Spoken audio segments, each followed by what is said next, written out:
Think you know what lurks in the depths of the ocean?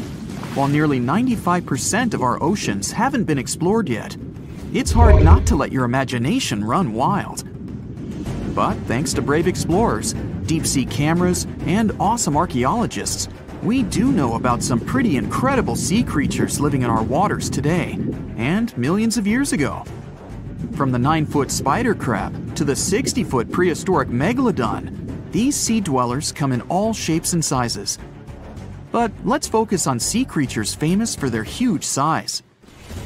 Can you guess which living species of whale is the largest? Well, it's not the orca, but that's a good guess. The orca is a toothed whale that can grow to anywhere from 23 feet to 32 feet, which is slightly smaller than a school bus. How about the narwhal? Nope, they're not the biggest either. These unicorns of the sea live mainly in Arctic waters and only grow 13 feet to 20 feet in length, and that's including their 9-foot tusk. Tired of guessing? Okay, I give in. The largest whale that still exists today is the blue whale. At a jaw-dropping 82 feet to 105 feet, the blue whale is not only the biggest whale we know of, but is currently the largest animal to have ever lived on Earth. Seriously. These animals are bigger than a T-Rex, and even the prehistoric Megalodon. If you were to put a blue whale next to a school bus, it would look like it could swallow it. Think about that. According to National Geographic, a blue whale's tongue can weigh the same as an elephant. And their hearts can weigh as much as a car. That doesn't even sound possible. It's no wonder these giants need to eat about 4 tons of krill every day. While there aren't too many animals living today that can compete with the blue whale's epic proportions, there is an entirely different species that is a good contender, and it's not quite what you would expect. It's a jellyfish. No, I'm not talking about the little jellyfish that wash up on the shore and ruin a perfectly good day at the beach. I'm referring to the lion's mane jellyfish, the biggest jellyfish around. This invertebrate can grow up to 120 feet long. They also come in different gorgeous colors like red, purple, or even shades of orange. As if their length wasn't impressive, the lion's mane jellyfish boast a whopping 8 sets of 70 to 150 tentacles. That means they can have up to 1,200 in total. And here's the giant oceanic manta ray, the largest type of ray in the world. Their wingspan can be longer than a bus. These guys can reach 30 feet in length. They also have the biggest brain compared to body size among all fish. Unlike their stingray cousins, mantas don't have venomous tails. And while the lion's mane jellyfish and the blue whale are yet to be beaten for the longest sea creature, there is one marine creature that can grow even larger in length. The Portuguese Physalia physalis, tentacles and all, can reach a length of 165 feet long, and that's according to mentalfloss.com. While this thing may look a lot like a jellyfish, it's actually known as a siphonophore, and there are hundreds and sometimes thousands of them that are genetically identical. Their long tentacles help the organism catch prey, and its sting is fatal to most animals, even humans in some cases. What's even creepier is that if one of the tentacles comes off the organism for whatever reason, it can float around the water for days before decomposing. Even if it's detached, this tentacle can still sting you. But don't go running out of the ocean just yet. Your chances of being hurt by a Portuguese Physalia physalis sting are pretty slim.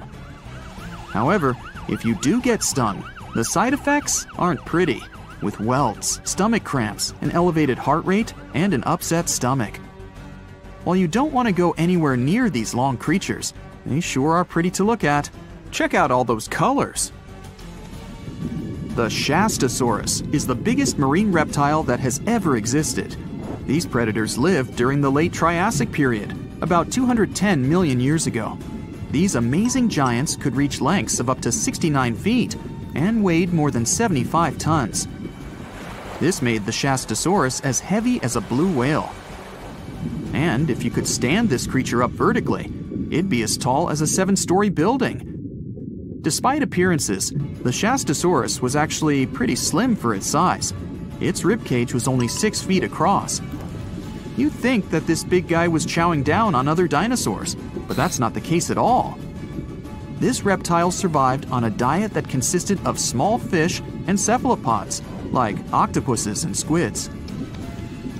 The Albertonectes is a bright representative of the plesiosaur family, meaning that this marine reptile had a small head on an incredibly long neck and large flipper-like limbs that helped it move through the water. These creatures occupied the seas around North America 76 to 70 million years ago. The length of this sea monster could reach 38 feet, with its neck taking up 23 feet of that length. Its neck was a true record breaker. It had a whopping 76 bones in it. No other animal known to humankind has had so many vertebrae in its neck. Scientists aren't sure why they needed such a lengthy neck. They might have used it to collect shellfish off the seabed, or perhaps it helped them capture their main prey, fish and squids. This aquatic reptile also had gastroliths in its stomachs. Some of them were as big as 5.5 inches in diameter. The Tylosaurus belonged to the mosasaur family. It dominated the shallow seas of North America about 85 to 80 million years ago. This was an enormous predator, with the biggest representatives reaching 45 feet in length. It had a narrow hydrodynamic body with a blunt, powerful head that the animal used to ram and stun its prey. Its body was equipped with agile flippers and a long tail decorated with a maneuverable fin. The Tylosaurus was a carnivore, and its diet included not only fish, turtles, and small sharks, but also other mosasaurs, plesiosaurs, and flightless birds. Meet Ophthalmosaurus. This prehistoric reptile thrived during the late Jurassic period and lived in oceans all over the world. Ophthalmosaurus weighed somewhere around 6,000 pounds and grew to approximately 16 feet long, according to newdinosaurs.com. That's about the same length as the beluga whale that exists today. It's too bad these guys went extinct before we had a chance to see them ourselves, as their cartoonish wide eyes and dolphin-like features are pretty darn cute. Of course, the Ophthalmosaurus evolved over time to become ophthalmologists, or eye doctors that we know today. No, that's just a lie. Just testing you. The Mosasaurus is a truly gigantic predator that dominated the seas all over the world about 66 million years ago. According to fossil evidence, some specimens could be more than 50 feet in length. This fact makes the Mosasaurus the biggest marine carnivore of its time. One of the most terrifying things about this creature was its crocodile-like head, decorated with literally hundreds of razor-sharp teeth, neatly organized in 2 rows on both jaws. The thing is that it was pretty challenging for the Mosasaurus to grab its prey in the water. That's why it had all these teeth, plus something special: pterygoid teeth anchored to the bones on the roof of its mouth. This made hunting and holding onto its prey much easier. The Styxosaurus belonged to the plesiosaur family and lived during the late Cretaceous period, around 85 to 70 million years ago. Upon first glance at this dinosaur, you might mistake it for a sea snake, and it'd be an honest mistake.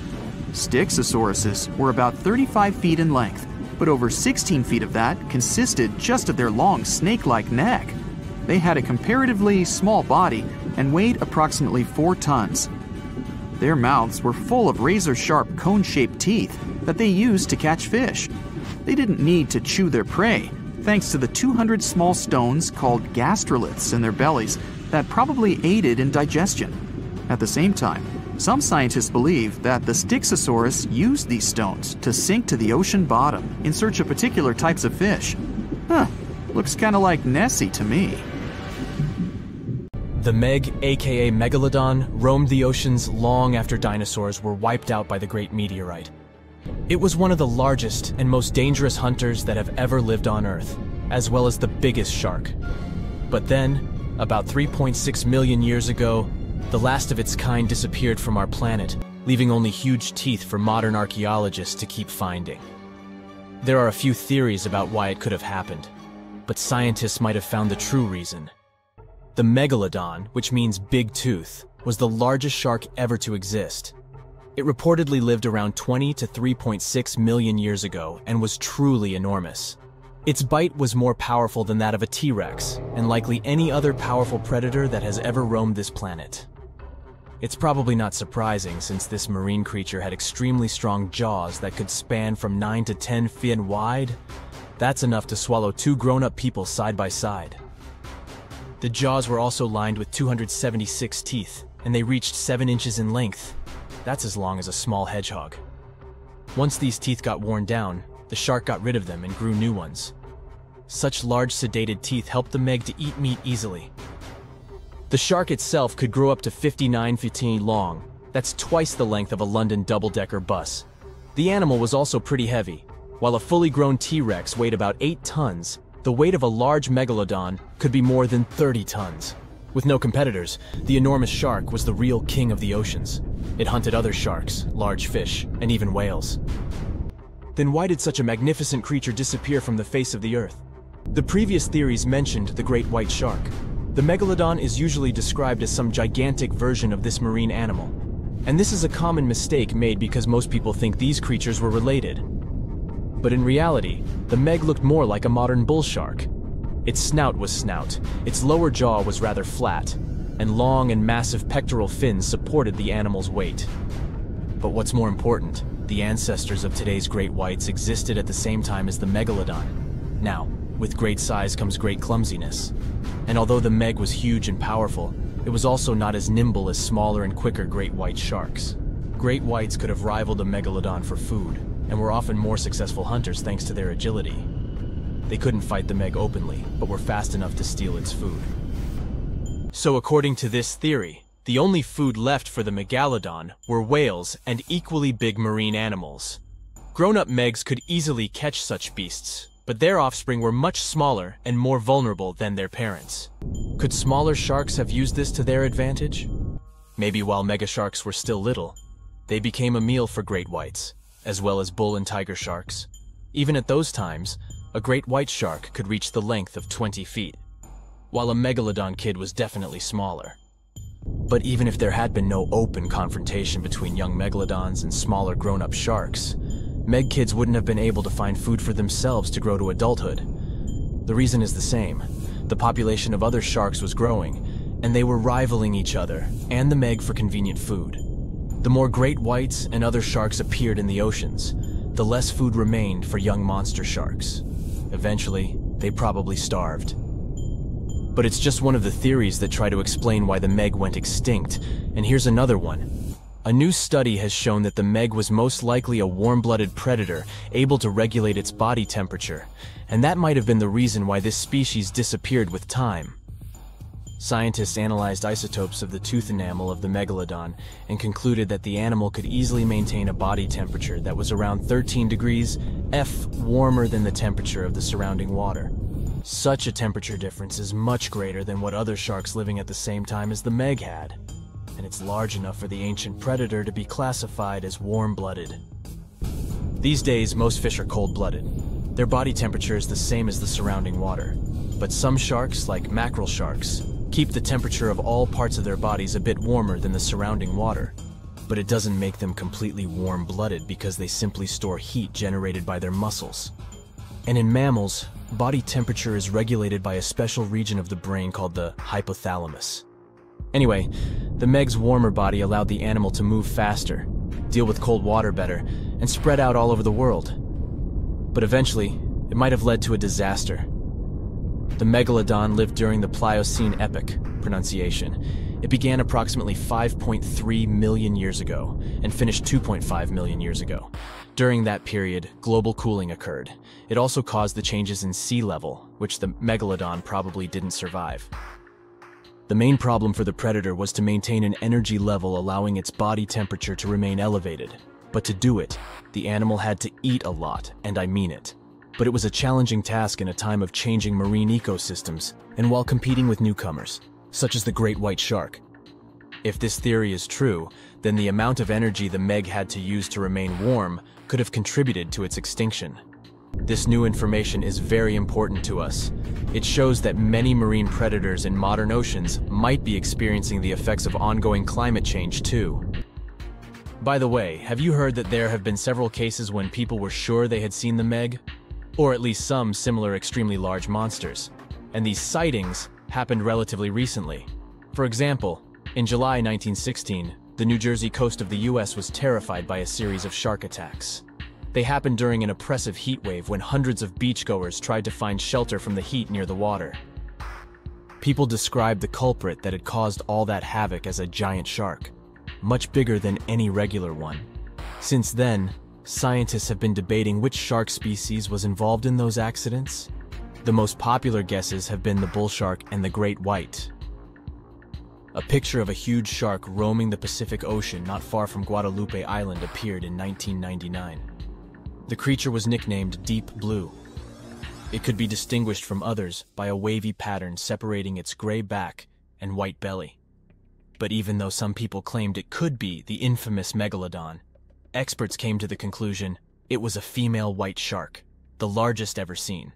The average length of a male white shark is 11 to 13 feet. Females are bigger, up to 15 or 16 feet, but Deep Blue reached more than 20 feet in length. No wonder people were confused. For the last time, Deep Blue was spotted in 2013 near the western coast of Mexico's Baja California. But look, there's another jumbo shark, and you can meet it in any part of the world. The largest specimens can reach 40 feet long and weigh about 5 or even 6 tons. Could it be, if not the Megalodon itself, but one of its relatives? Again, a wrong guess. That's the basking shark. This animal prefers subpolar seas, with temperatures not higher than 58 degrees F, even though some of these animals do migrate to warmer places. Like whale sharks, basking sharks are harmless and don't attack snorkelers or divers. These creatures have loads of small teeth, but they don't use them when feeding. Instead, they swim with their huge mouths open and swallow plankton. A grown-up basking shark can filter nearly 2,000 tons of water per hour.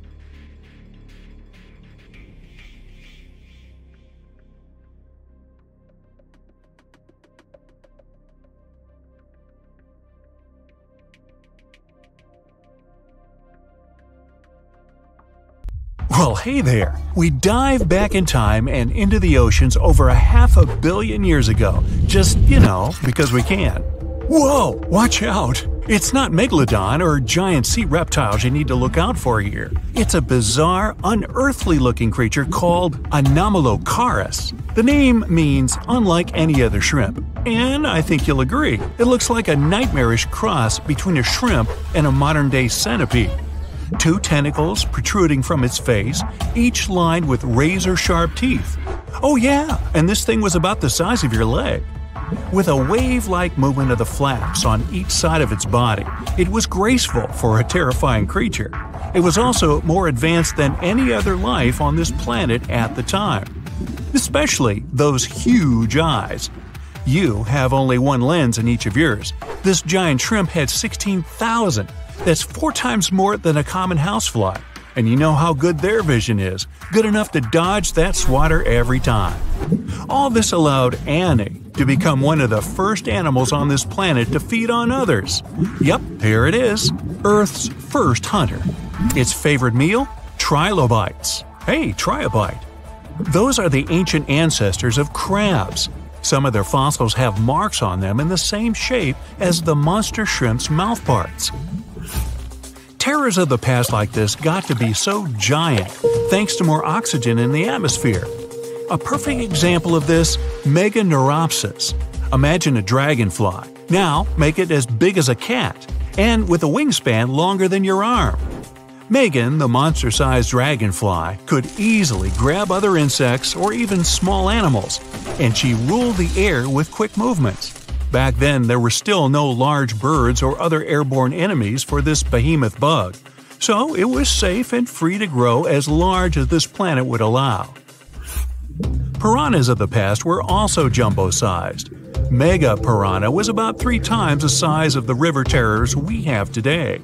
Its bite force was about the same as a tiger's, and those striped kitties bite down 2 times harder than lions. That means it probably not only dined on other fish and any land creatures that, got too close to the water, but it could also easily crunch down on large turtles and other unlucky shelled creatures.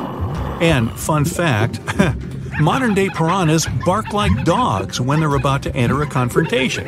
It actually sounds more like a frog's ribbit. But makes you wonder, what did this mega-sized ancient cousin sound like? A bear roaring? How about giant sea scorpions the size of your bed? Go back about 460 million years and you'd see them swimming under you. And watch out for that tail. Scientists still don't know if these creatures could use it to inject venom like your standard land scorpion. But something tells me I wouldn't want that thing anywhere near me. Then there's this guy, Therizinosaurus. Terry looks sort of like a goose with long arms.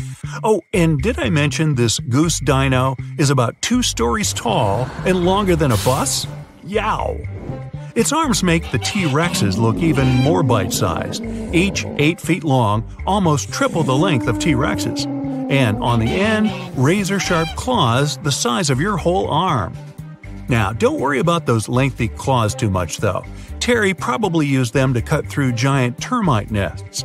So, this huge reptilian goose was more interested in eating bugs and plants. Another mega monster for you, Megatherium. The giant ground sloth could look a giraffe straight in the eye and weighed as much as a hippo. It moved mainly on its hind legs and used its massive tail as support. He had huge paws with colossal knife-sized claws. The sloth could use them to defend itself from enemies and to bend tree branches in search of food. But the biggest danger to the giant ground sloth wasn't dinosaurs or saber-toothed tigers, it was our own species. Yep, humans showed up just in time to meet this fellow, and to, eat him up. Titanoboa was a terrifying 50-foot snake, as long as the great Megalodon itself.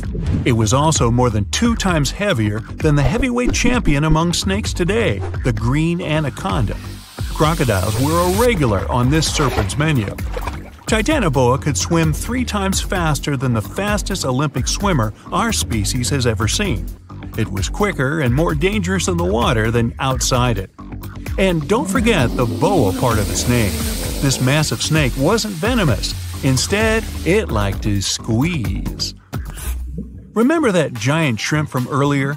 Well, Opabenia looks like its teeny-tiny finger-sized cousin. And instead of 2 toothy tentacles, this thing had a vacuum hose coming out of its face.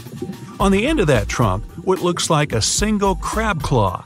Add 5 eyes and a mouth under its head, and you've got a recipe for something not of this planet. Only it is. This creature used its trunk like an elephant does. Its claw grabbed food from the bottom of the ocean and brought it up to its mouth. This thing is so weird-looking that, apparently, when the scientists who discovered it presented his findings to an audience, they all laughed as if he were joking. Now, a real-life monster, the Tully monster. From a distance, it looks a bit like Nessie, that long neck and teeth-lined jaws. But get closer, and you'll see it's more like a long nose with a mouth attached at the end, like a mosquito.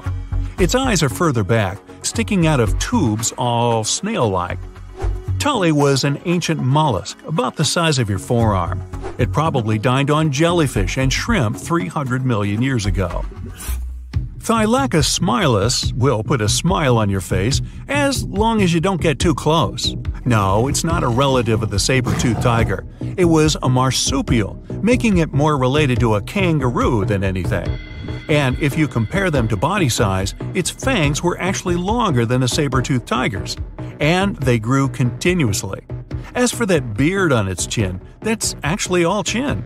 The lower jawbone grew down to a point under the mouth. Those fangs were rooted to the skull, going way back to its eyes. When the mouth was closed, that bony beard protected the long, sharp teeth from breakage.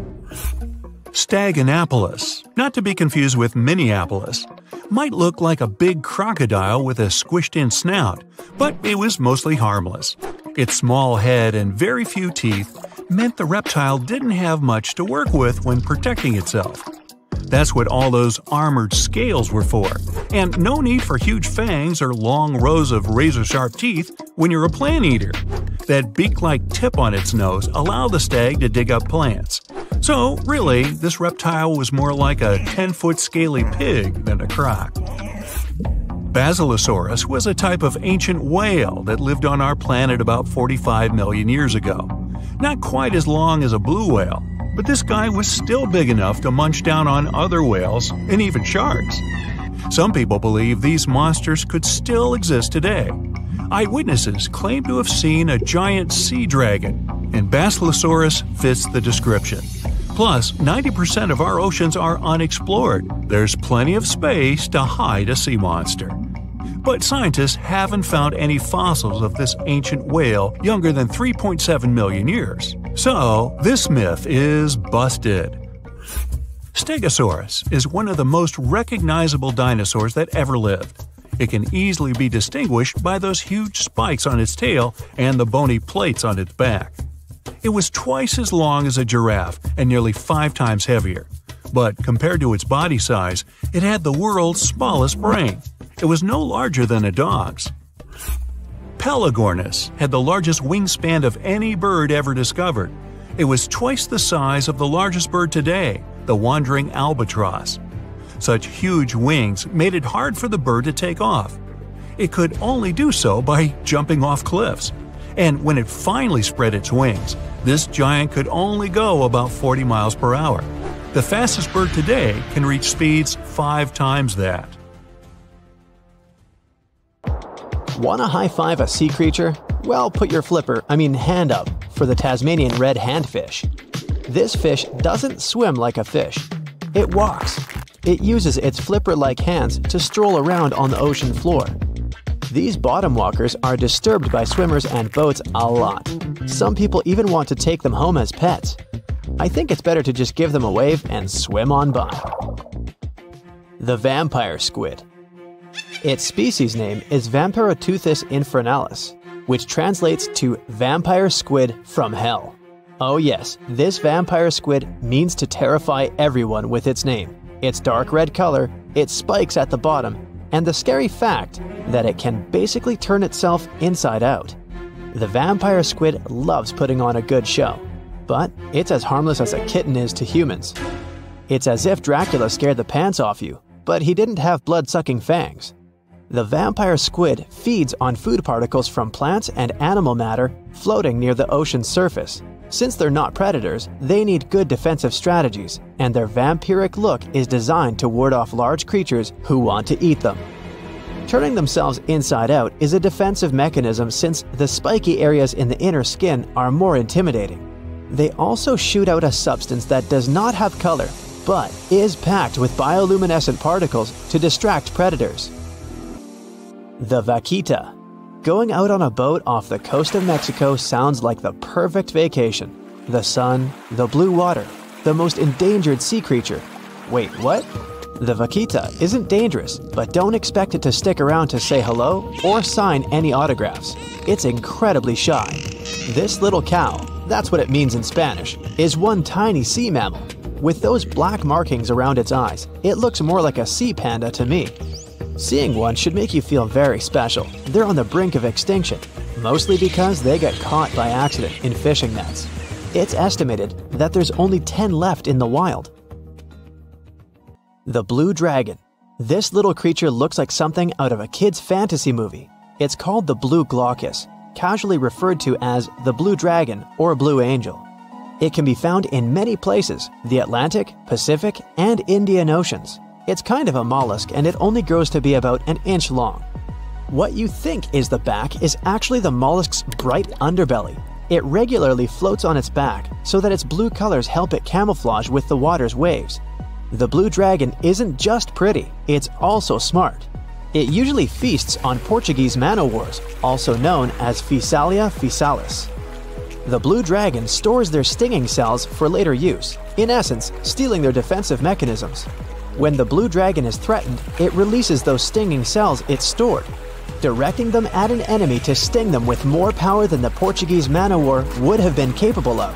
As they can store a huge amount of stinging cells, they can be a threat to humans. So, if you find one, don't pick it up. It's best to admire it from a distance.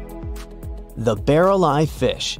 If you ever wanted to have Superman's X-ray vision, Looking at the barrel-eye fish will make you feel like you gained that superpower at some point in your life without even realizing it.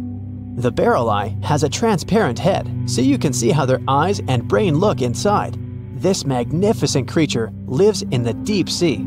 This is the lowest level of the ocean, where strange creatures roam in near-freezing temperatures and constant darkness. They're exposed to water's pressure that's almost 1,000 times that of the surface.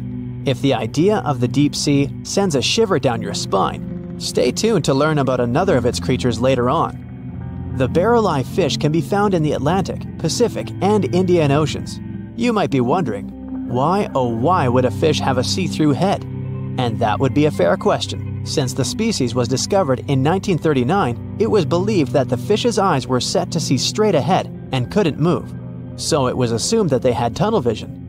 Scientists Bruce Robinson and Kim Reisenbichler from the Monterey Bay Aquarium Research Institute recently discovered that the fish can move its eyes vertically to see through the top of its translucent head, thus noticing if there are predators or prey nearby. The transparent head also allows more light to enter so they can detect prey better. It's believed that the barrel-eye fish eats jellyfish and small fish species. If you dive in the ocean at night, you might be lucky enough to see how orange ball corallomorph blooms in the dark. But make sure to be quick because as soon as you turn on your flashlight to take a good look, it will retract its tubes back into itself. The Megalodon. The whale shark isn't the biggest shark known to humans. If the entire shark species were a kingdom, the prehistoric Megalodon would be the ruler of the sea. Megalodon roamed the ocean a long time ago. About 15.9 to 2.6 million years back between the early Miocene and late Pliocene eras.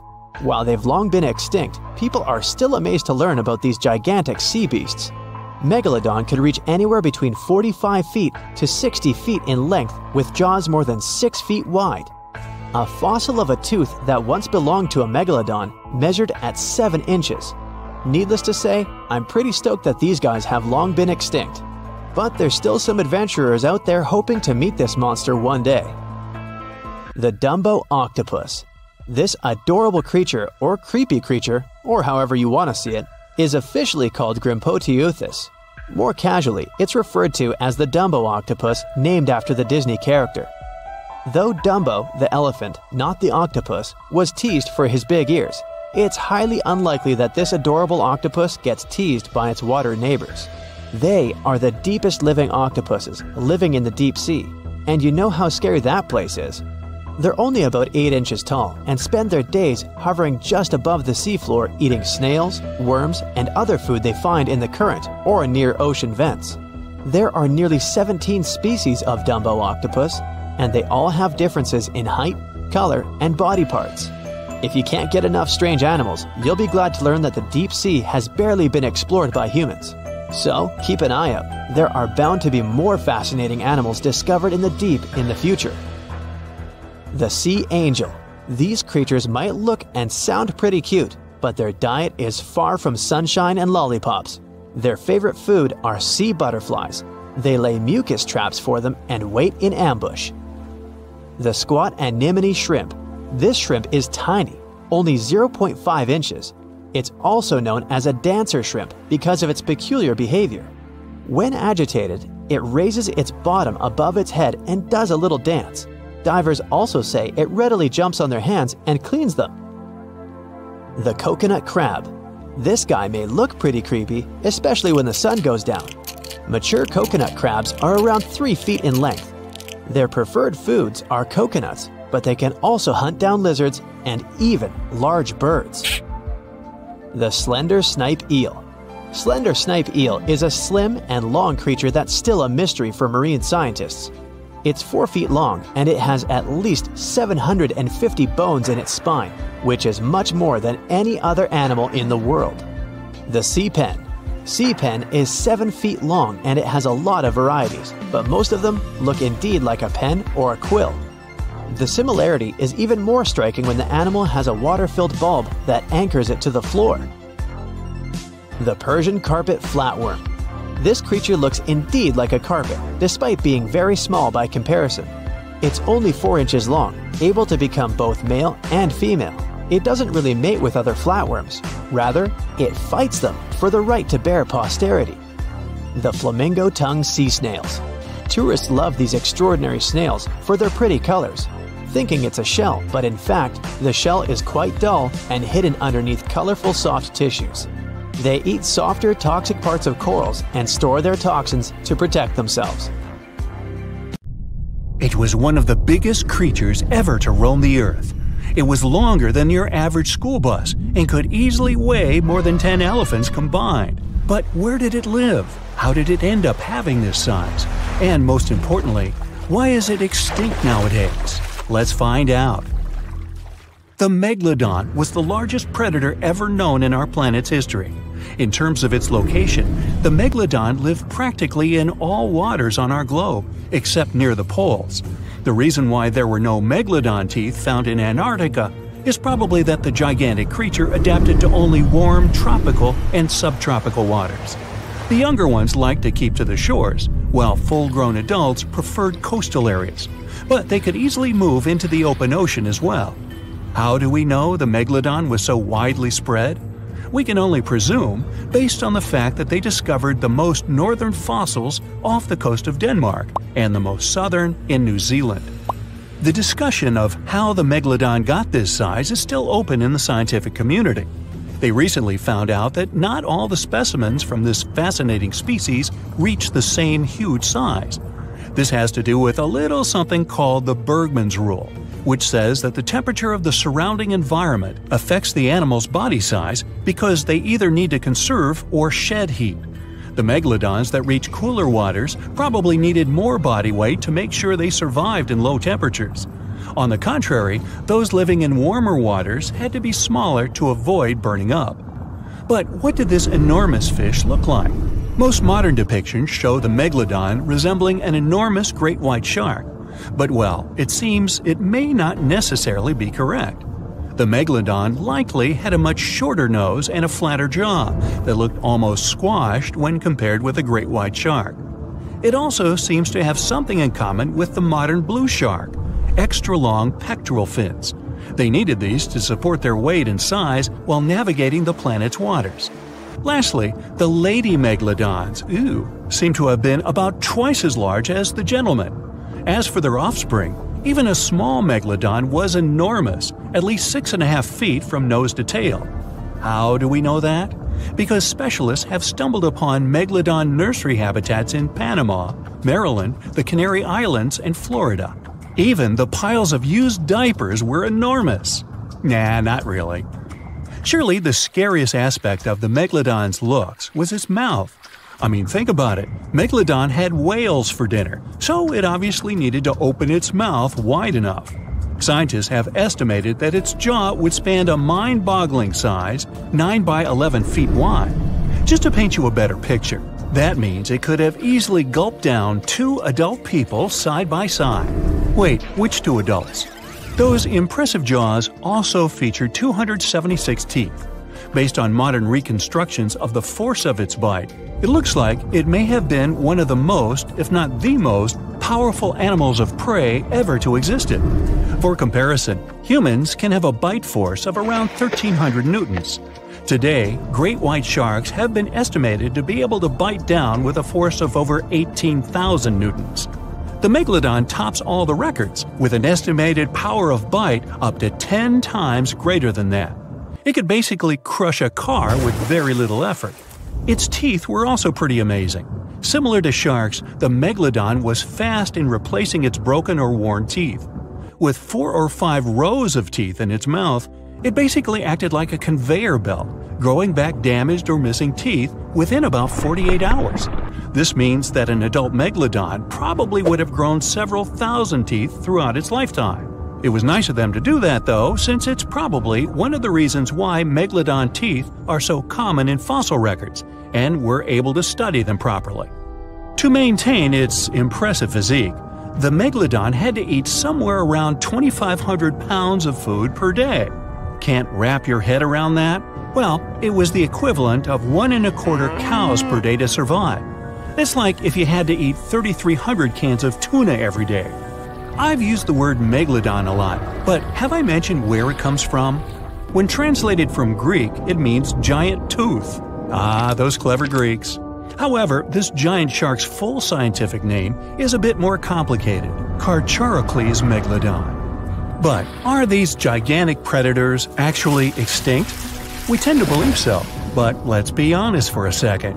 We've come to know more about the surface of Mars than the depths of our oceans. Like, we've only explored 15% of our oceans altogether. Who knows what may be lying out there in the deep? Maybe some ancient predators? The Mariana Trench is the deepest oceanic trench on Earth. The Challenger Deep, its deepest part, is so deep that you could dip the whole of Mount Everest in there and it would still be over a mile above the surface. That's deep. If a megalodon or two ever needed a place to crash, that would be a discreet enough location. However, the Mariana Trench is not a particularly comfy place to be in. You know, because it's cold and steeped in total darkness and all. The temperatures here are around 36 degrees Fahrenheit all year round. And to top it all off, the pressure is 1,000 times stronger than at sea level. So it's safe to assume that if any megalodon is hiding in here, its teeth and bones might not be looking so good. Because of the intense pressure here in the Mariana Trench, proteins and calcium start to dissolve and disintegrate. That's why, for example, the Haddell snailfish, the deepest dwelling fish we've discovered, has evolved to feature flexible cartilage instead of bones. To survive here, the megalodon would also need to learn to navigate in complete darkness. That means it would have to either become luminescent or evolve to grow massive eyes like the giant squid. While it may sound like an intriguing and good idea for a movie script, most scientists don't think it's possible. Why? Well, most of them say it's because of the megalodon's size. Most foods that megalodons like to eat live in shallow ocean areas and not in the deep, deep sea. Specialists believe that if these animals were actually still roaming our waters, there's no way we wouldn't know about it. They would need to come up for dinner every now and then, right? Their food is also the most likely cause of why the megalodon is not alive anymore. While some specialists believe the megalodon became extinct because of a drop in the ocean water temperature, most scientists suggested that the shifting food chain dynamics may have been more to blame. Why? Because at some point, there was less and less of its primary food source, baleen whales, and at the same time, the numbers of its natural competitors, like smaller predatory sharks like the great white shark and whales, increased. The megalodon did live on this planet a lot more than we did, and way back when we didn't even exist yet. They were here for nearly 70 times longer than we, modern humans, have, inhabiting the oceans for around 20 million years. Homo sapiens appeared around 300,000 years ago. The megalodon managed to survive for so long mostly because of its unbeatable size. I mean, they can make a meal out of almost everything in the sea at the time. We may think about both of them as prehistoric creatures, but the megalodons and the dinosaurs never coexisted on Earth. The dinosaurs probably died out about 66 million years ago. Megalodons seem to have appeared a bit later. That's because the oldest megalodon fossils we have yet discovered are from the Miocene epoch, which began 23 million years ago. So long, Meg. There are plenty of fish in the sea. Some of them look totally like Nemo or Dory. Then there's the butterfly fish and fancy guppy, which is indeed really fancy. And then there's... What on earth is that? I would definitely not pay for a diving experience to see this guy. The anglerfish has the unofficial title of the ugliest animal in the world, but I wouldn't dare to break that news to it. There are more than 200 species of anglerfish currently swimming somewhere in the gloomy depths of the Atlantic and Antarctic Oceans, up to a mile below the surface. Some of them prefer different living conditions, the shallow tropical environments. Different kinds of anglerfish vary in shape and size, from the famous black sea devil to frogfish, monkfish, footballfish, goosefish, batfish, and sea toad. The larger ones can be half as long as a full-sized bed, but most are less than a foot long. Since the choice of meals where these guys live isn't that huge, they had to come up with a unique hunting strategy.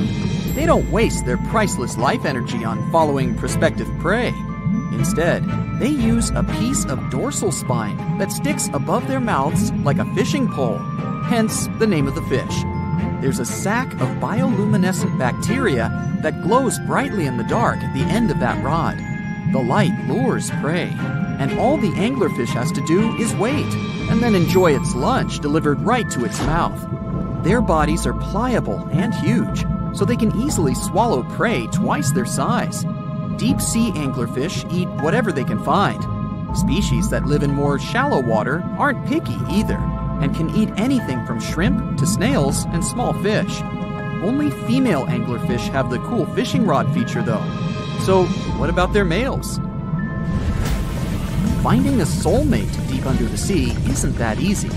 I mean, literally, there's no light down there.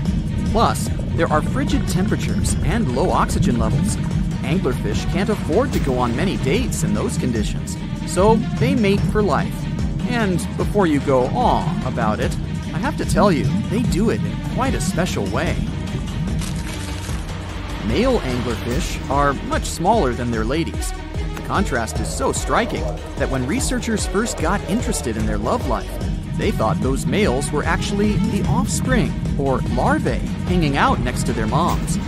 Certain anglerfish male species have receptors that alert them that there's a female nearby. After they mate, the male bites into his woman and stays attached to her head, belly, near her tail, and other areas he can access. While they morph together forever, the female fish gets the male's cells, DNA, and reproductive organs, but loses her immune response cells. The male gets free permanent housing and nutrition. Given the current real estate prices, it sounds like a dream. But that accommodation is shared by up to 8 males, and they can't move out if they ever feel like it. You're unlikely to meet this deep-sea fish in real life, but if you meet an anglerfish in your favorite video game, remember that you can easily outswim it and make it kinder to you with tranquilizing arrows. Once you befriend it, the anglerfish can be your scout and help you discover new areas with its bioluminescent pods. Back in the real world, down in the twilight zone of the ocean, about 650 to 3,300 feet down, the anglerfish isn't the only creature you're lucky you'll probably never meet. Many of the locals look like they come straight out of science fiction or horror movies, but that's because they had to adapt to this dark, deep world. I did my best to get you prepared for the creatures you're going to meet, starting with the common fangtooth. They spend most of their lives deep down, but at night, they move toward the surface to snack. These guys are more active than most other deep-sea dwellers. They don't wait for food to come their way, but actually follow it, and then get it with their long, hungry teeth. They don't have a built-in light bulb like the anglerfish, so they've developed a great sense of smell and use as much sunlight as they can get there in the depth to get around. Sometimes, even the shadow of a passing by prospective prey is enough for them to switch to action mode. And though they don't look too charming, they're completely harmless to humans if you ever run into one of these guys. Stoplight Loosejaw sounds like a great name for an alternative band, but it's actually another deep-sea resident with sneaky hunting habits. It has special light-producing photophores under each eye. They emit green and red light like a stoplight, hence the name of the fish. Unlike other fish, these guys hardly ever leave the twilight and midnight zones. Their lower jaw is a quarter of the total body length, and the stoplight keeps it open all the time, hoping to get some lunch. It looks like a ferocious predator, but mostly prefers zooplankton, with an occasional dessert of shrimp, krill, and fish. I'm sure you didn't expect to meet a hybrid of an eel and a bird, but here it is! The slender snipe eel has a beak, much like that of a bird, with curving tips. The beak is equipped with tiny hooked teeth that the eels use to catch the antennae of delicious shrimp. And it sure is slender, stretching up to 5 feet and weighing only a few ounces. Scientists don't know all of this guy's secrets, since it's pretty tricky to study in their natural habitat. but it looks like they only produce offspring once in a lifetime and then pass away. Glass squids like to take it easy in life and literally go with the flow. They're filled with a solution which is lighter than water, so they don't have to make any effort to move around the deep sea looking for food and partners. These creatures are transparent, so they blend into any landscape and don't even cast a shadow while moving. Talk about a great survival tactic. If danger finds it anyway, it can transform into a lumpy ball, pushing its head and tentacles into its mantle cavity. It can also release ink into the mantle and go from transparent to black. The same ink can protect it against hungry whales and seabirds. Another tactic they use to scare off predators is to activate their light-emitting organs around their eyes. I'm getting hungry. Maybe I can snack on this sea cucumber. Ouch, it's moving! So I guess it doesn't belong in a salad after all. These soft-bodied fellows live in all parts of the ocean, from shallow waters to the deep underwater world. Most of them slowly move around with their tiny feet, but some crawl around by flexing their bodies. Sea cucumbers can shed their internal organs when there's a predator approaching. Those sticky organs distract the intruder, and the happy cucumber moves on and just grows the organs back. What's that glistening in the distance? Looks like someone dropped gems in the water. That's a sea sapphire, also known as the most beautiful animal you've never seen. Some males of this type of copepod can change color from deep blue to purple, red, or gold. 1 second later, it's gone. And it's back, shimmering bright. The secret to this magic is that their bodies are transparent and reflect light differently at certain angles. It looks like it's their way of communicating between each other and attracting mates. Female sea sapphires don't have the same superpower, but their eyes are bigger compared to males, probably to spot them from a distance. Males roam wild and free, and their ladies stay in the crystal palaces of strange barrel-shaped jellies called salps. One of the SCP Foundation bases is located somewhere at the bottom of the Atlantic Ocean. This top-secret place is ideal for securing, containing, and protecting humanity from weird, terrible, and very dangerous creatures and objects. Every morning, staff with high-level access check all the mysterious beings kept in cages. SCP-87 is a room with a dark staircase leading to pitch darkness. The object itself is a pale face without pupils and a nose. The object hasn't been studied yet and represents an average level of danger. Object SCP-337 is a mass of ordinary human hair weighing 130 pounds. It probably has intelligence, can move in any direction, and control each of its hairs. It attracts all the nearby strands of hair to increase its mass. It's unknown what size the object can reach with an unlimited supply of hair. Represents an average level of danger.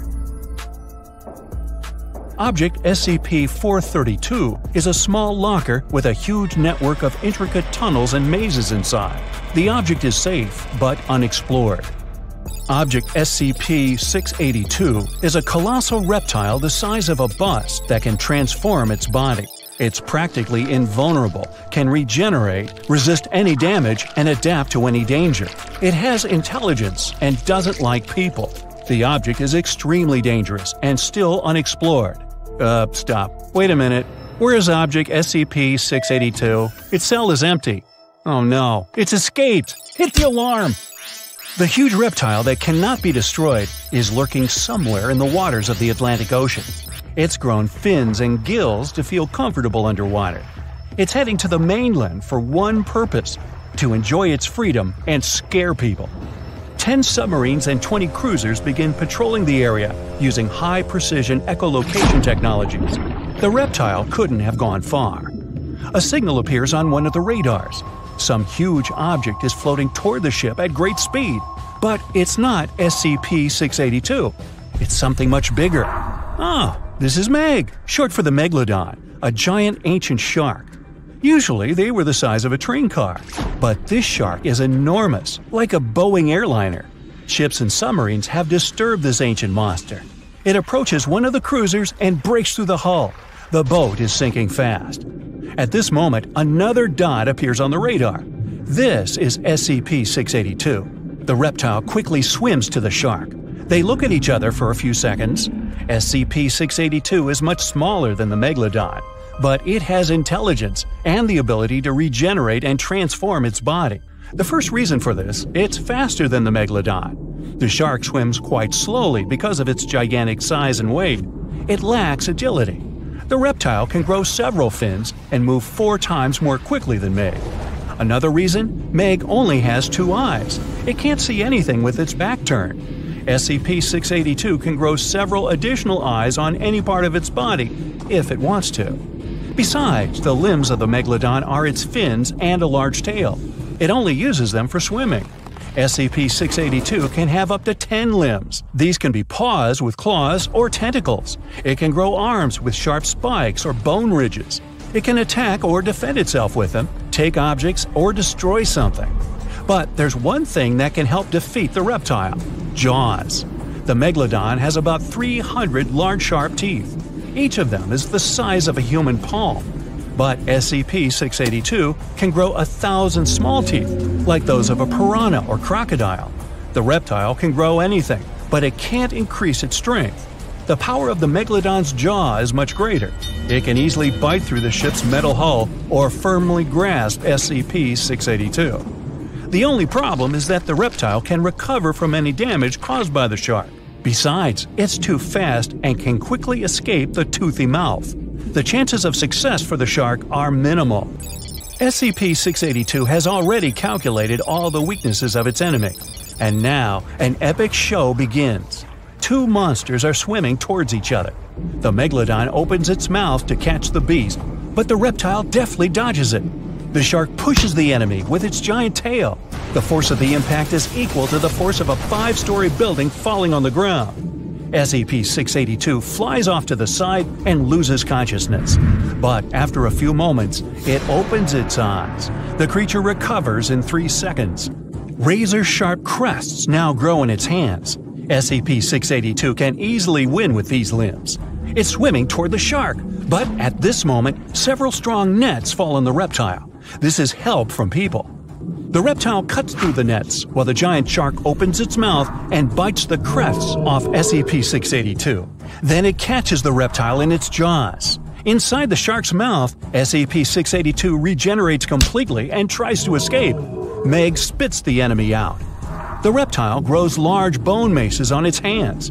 It's going to use them like hammers, but the thick skin of the fish provide good protection, so these upgraded arms are useless. The shark just doesn't feel anything. It twists and tries to catch SCP-682 in its jaws once more, but the reptile quickly swims away. SCP-682 realizes it won't defeat Meg in open combat, so it shrinks to the size of a small salmon. The shark loses sight of the enemy. At this point, SCP-682 swims inside the opponent's mouth and gets into its stomach. The shark starts to panic. It starts thrashing around and spinning. Something is happening inside its body. Then the Megalodon spits out SCP-682 and slowly sinks to the seabed. Meg is defeated. SCP-682 has won. It was obvious. People throw nets on SCP-682, but it cuts them into tiny threads. It climbs onto one of the ships and smashes the vessel. People run away and jump into the water. SCP-682 hits the deck of the ship.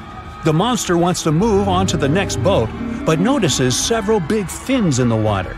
A few dots appear on the radar. These are 5 Megalodons. They're swimming here to avenge their friend. SCP-682 jumps back into the water. Sharks surround it from all sides. They take turns trying to catch it. The reptile manages to dodge the first, second, and third one. The 4th shark finally grabs it. SCP-682 covers itself with stone scales. The 5th Meg bites the reptile from the other side, but SCP-682 doesn't feel the bite. Its skin is strong enough to resist the shark's teeth, but still, it decides to change its strategy. The monster then makes itself tiny and flat to slip out of the Megalodon's jaws. Then it grows a hard shell and hides inside it like a turtle. Sharks can't chew through the shield. They toss SCP-682 in different directions like a ball. Sharp thorns begin to grow out of the shell.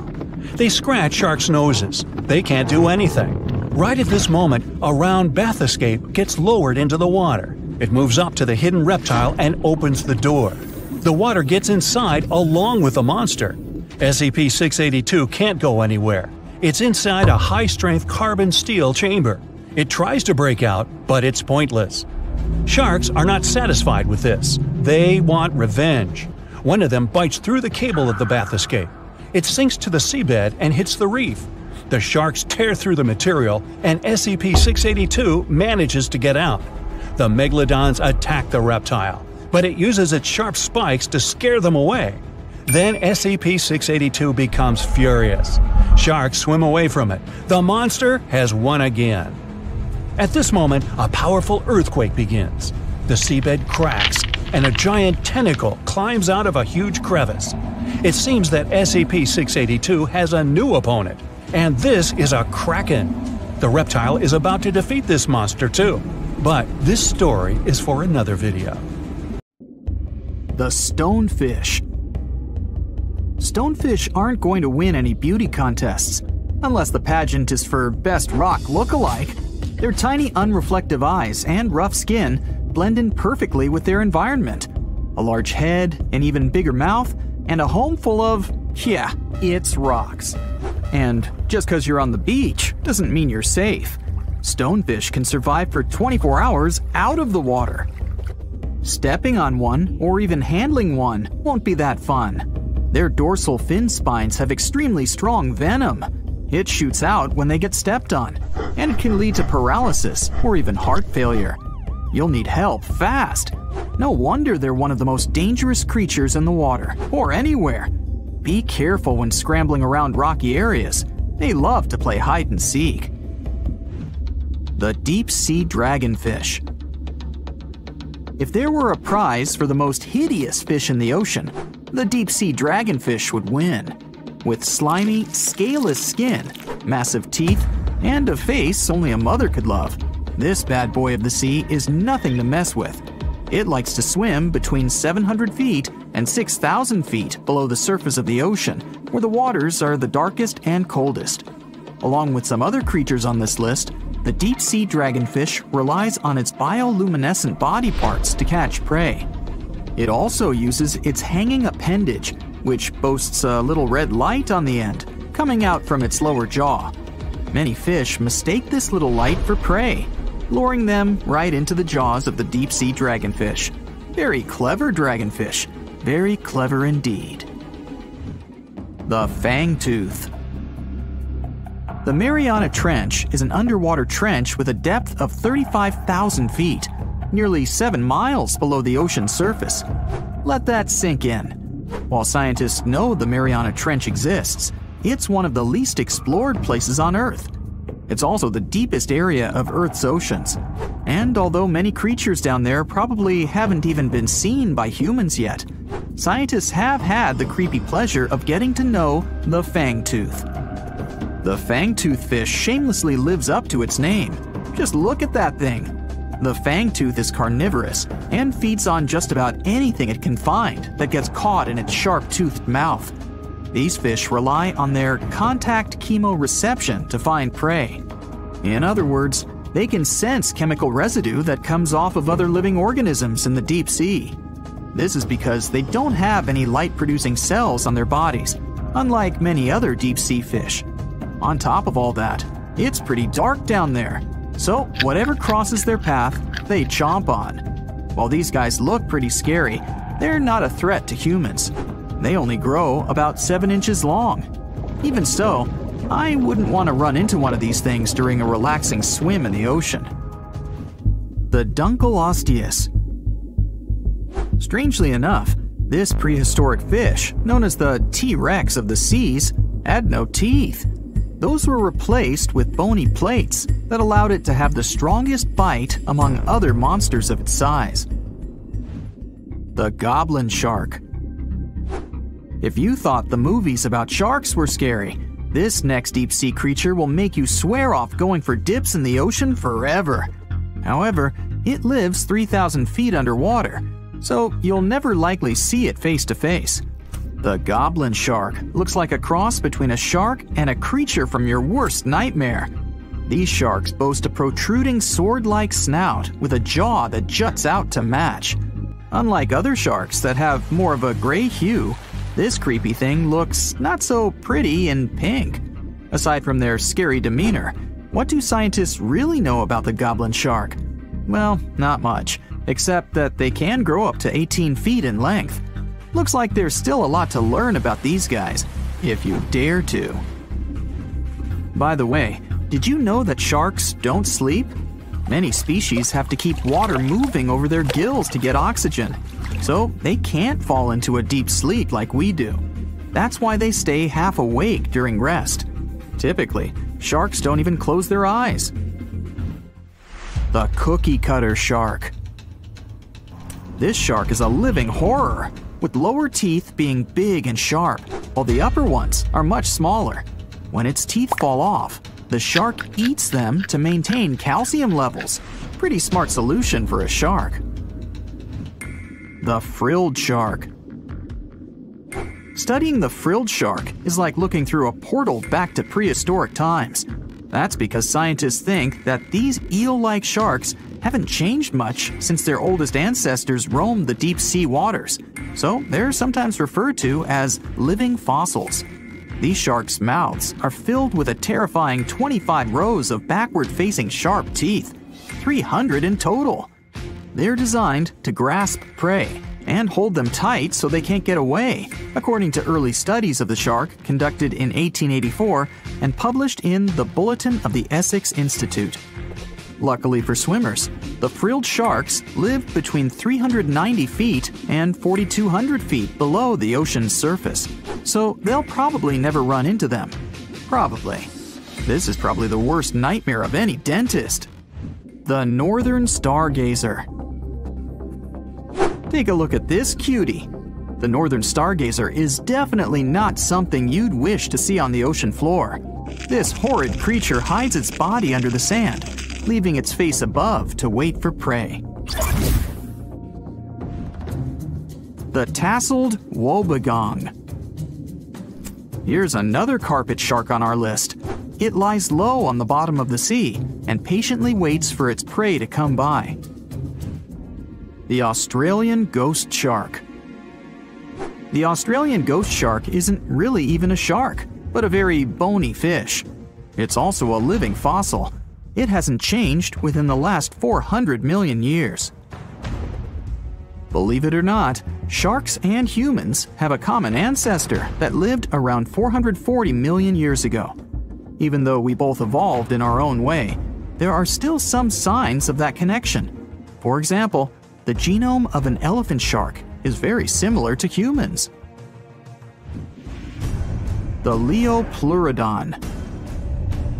This list of terrifying creatures would be incomplete without mentioning the terrifying and prehistoric Leopleurodon. This carnivorous marine reptile existed during the Colovian stage of the Middle Jurassic era and ruled the waters at 9 feet in length. Scientists believe Leopleurodon thrived in this deep-sea trench because of its ability to swim long distances and its 4 paddle-like limbs. While they probably weren't able to propel themselves toward prey like other animals of the area, they did manage to accelerate and attack very ruthlessly and efficiently. Additionally, they relied on their long snouts to smell prey, which leads scientists to believe they didn't rely on sight for hunting. This means they could have thrived in the dark Mariana Trench. Around 150 million years ago, Leopleurodon became extinct due to competition for prey against other thriving marine reptiles. And I think I speak for all of us when I say, thank goodness for that. Considering that scientists have only explored 5% of the ocean floor and found some of the scariest sea creatures imaginable, one can only dream of what other animals reside in the deep sea waters. Perhaps it's best to keep them in your imagination. Am I right? The megamouth shark. This shark is a filter feeder, and it's friendly to humans. although its huge mouth can look quite threatening. Like basking sharks, it swims with its mouth constantly wide open, as if it were on Twitter. The gulper eel. This deep-sea eel has an easily distended belly that allows it to swallow prey twice its size in a single monstrous bite. They have very unusual jaw shapes and can reach about 2 to 3 feet in length. Do you see that large log near the ocean floor? Maybe it's part of an old ship. Treasure, gold, diamonds, I'm rich!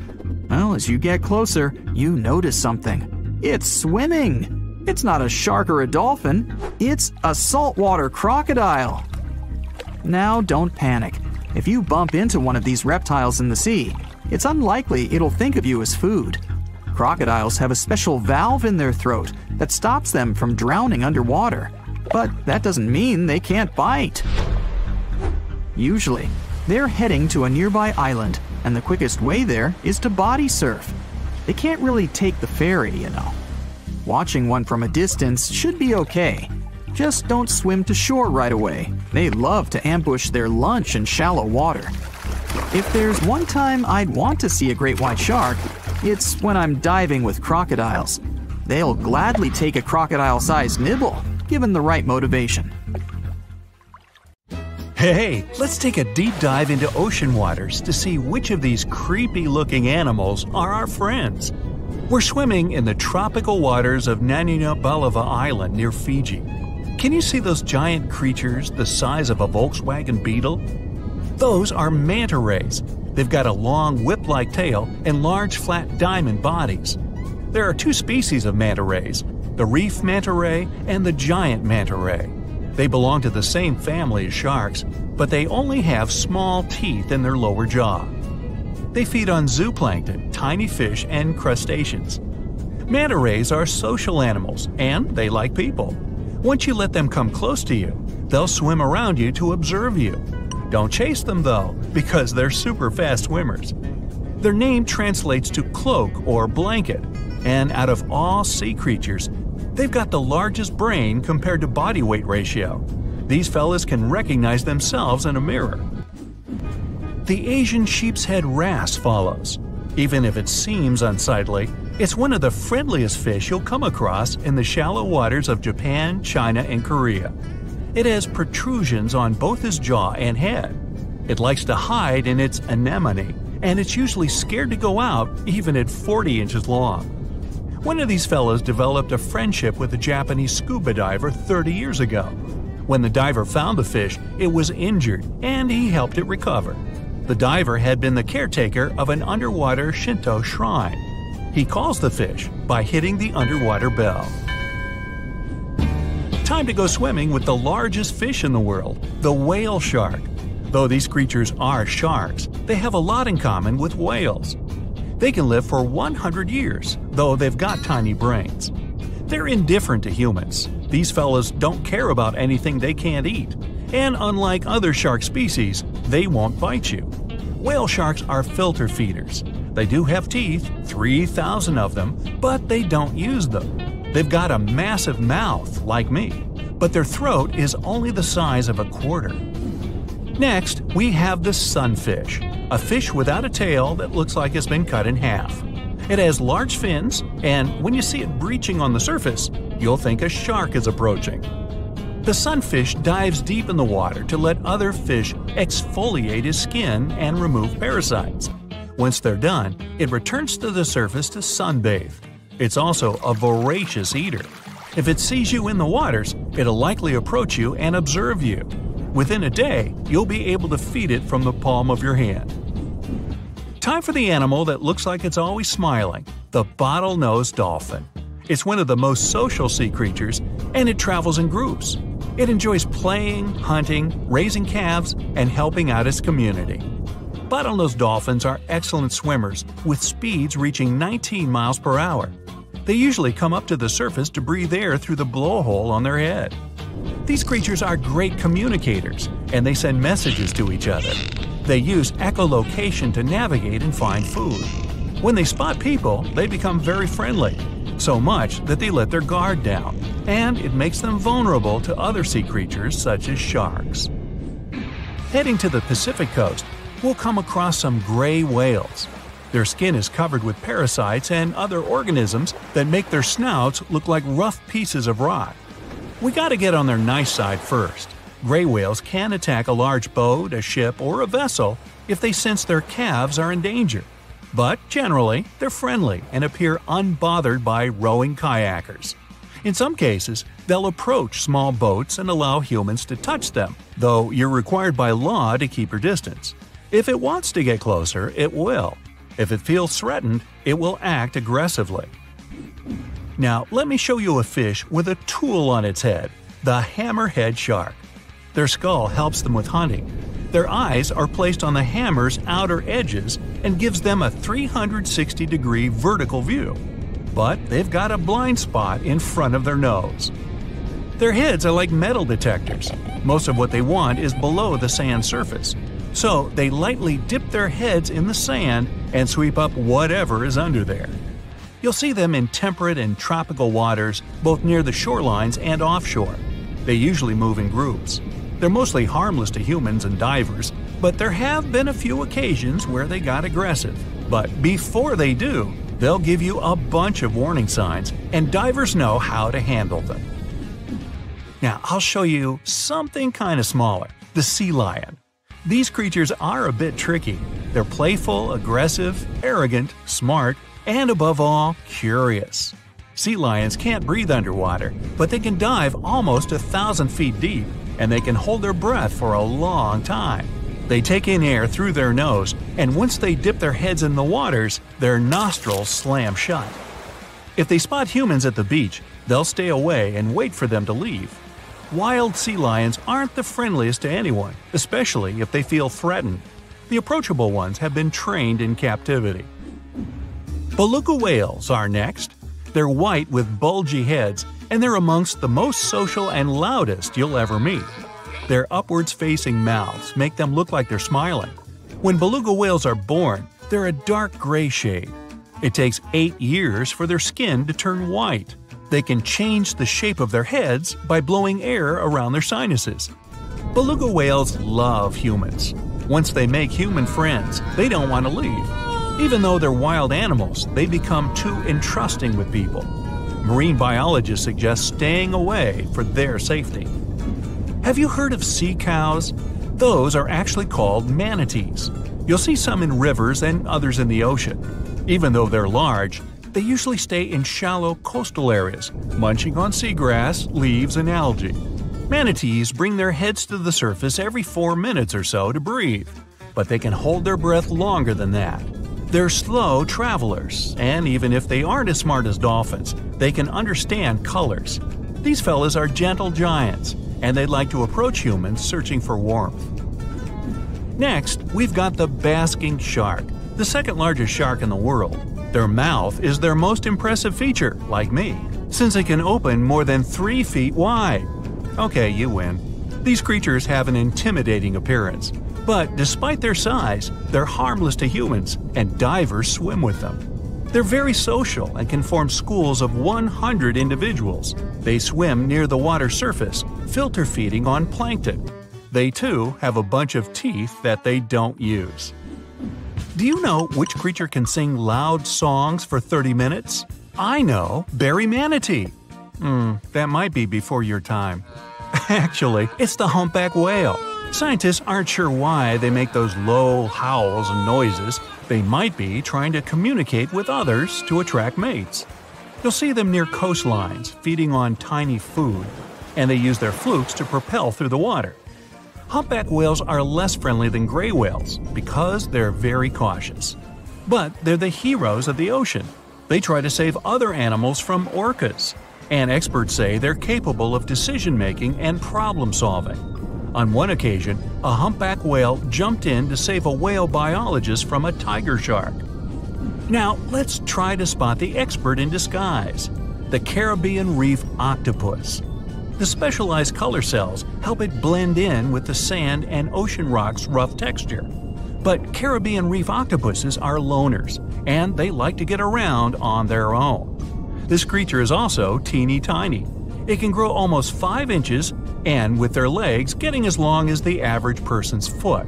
If you get too close to them, they'll likely turn blue and warn you that they feel threatened. Even though they're trusting, it's better to keep your distance to keep them calm. A weird-looking creature walks around like a living vacuum cleaner down in the ocean's pitch-black depths. I'm talking about sea pigs. They got their name from their pinkish bodies, and they fit in the palm of your hand. These creatures don't swim, they walk around on the seafloor. Their legs consist of 5 to 7 pairs of enlarged tube feet, and they have tentacles around their mouths to fiddle through the mud to find scum to munch on. Yumbo! Since they're vulnerable, they have poisonous skin for protection against other sea creatures. If you encounter one, it'll be quite friendly, but if you want to keep it as a pet, you'll need a very deep tank. Speaking of slimy water creatures, let's talk about comb jellies. They're friendly animals that like to swim close to the shore on warm summer evenings. There are 2 types of comb jellies, some with 2 tentacles and some without any. You can spot them at night since they glow in the dark and light up the waters. One of them is the sea gooseberry. On the sand it looks like a transparent blob of jello, and it can fit into a teaspoon. Unlike jellyfish, comb jellies don't sting because they don't have stinging cells, and they're safe to swim with. The giant shark that terrorized the oceans some 20 million years ago. For 13 million years, this 60-ton beast dominated the warm waters of our planet. Though, some believe that the Meg still lives in the most remote and deepest parts of the ocean. It's a hot summer day. It seems only logical to go for a swim in the sea. You're floating on your back, completely relaxed. Your eyes are closed. Your breath is even. Water's pleasantly cool around your body. A light breeze touches your face. You feel calm enough to doze off. Suddenly, something bumps into your leg. Yanked out of your half-slumber, you begin to flail until you're face to face with the invisible danger. Luckily, all you spot is a couple of easily recognizable fins and cute smiley snouts. Phew, just dolphins. Guess you're lucky to meet them in the wild. These amazing creatures are so close, you can touch them. You've heard people say dolphins' skin feels rubbery, but to your mind, it's more like the inner part of a hard-boiled egg. One of the animals is so close to you that its salty smell fills your nostrils.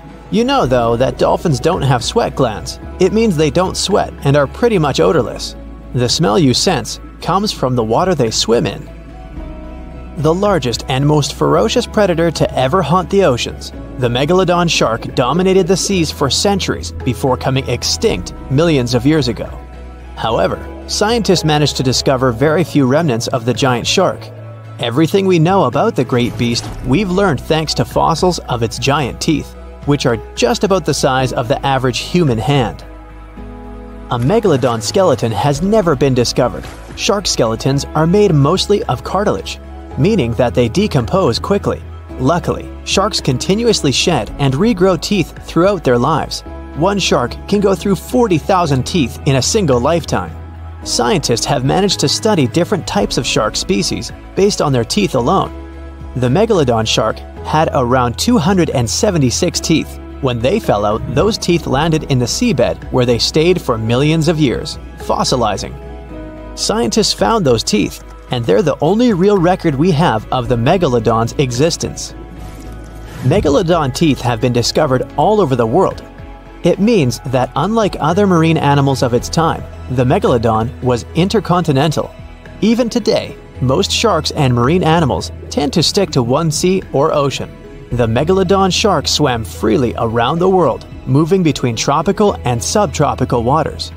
Megalodon teeth have been found in every continent apart from the freezing cold waters of Antarctica. When a megalodon makes a starring appearance in a movie or TV show, it's portrayed to look like a giant version of a great white shark.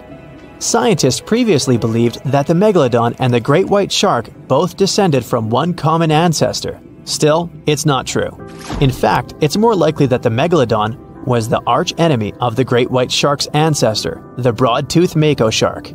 That means Megalodon wouldn't have looked so similar to the great white after all. In reality, the Megalodon would have a shorter nose than the great white, along with longer pectoral fins to give the giant shark a stockier and more threatening build. They both had an excellent sense of smell though, so even in prehistoric times, it wasn't a good idea to go swimming with a chunk of raw meat in hand. And it certainly isn't safe now. Whether the Meg's hiding somewhere in the depths, which some still believe is true, or it's gone forever, younger cousins will still be there waiting. Also, both of them like to go after big marine mammals, so they would certainly have things to do together. That is, until the Meg got moody and accidentally ate its friend. You never know. These guys had a different hunting style. Great whites prefer to dive straight towards their prey and find its softest spot, like exposed legs or underbelly. Sometimes, an entire tooth would be found embedded in a bone of some bigger animal, such as a whale.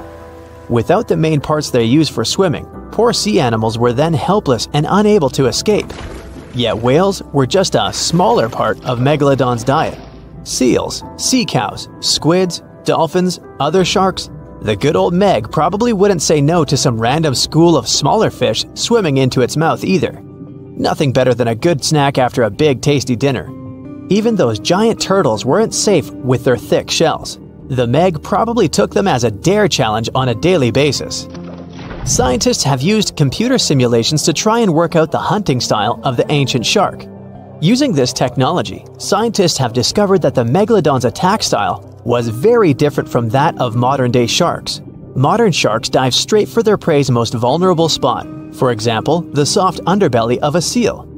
The Megalodon's teeth were uniquely suited to biting through tougher areas of cartilage. So, evidence suggests that a Megalodon would first chew the tougher fins of their prey, rendering them unable to swim away before launching into their final attack. Some people believe that the Megalodon is still alive today, lurking at the depths of the ocean's waters. But it's unlikely to be true. Megalodons are a warm water species, which means they would be unable to survive in the cold waters of the deep ocean. Most of the Megalodon's potential prey live in shallower waters, meaning there would be very little for the Megalodon to eat at deep sea level. Simply put, if there was an animal as big as the Megalodon still living today, we would have spotted it by now. It is unlikely that you'll run into a Meg though. The sharks, like us, preferred warm coastal waters.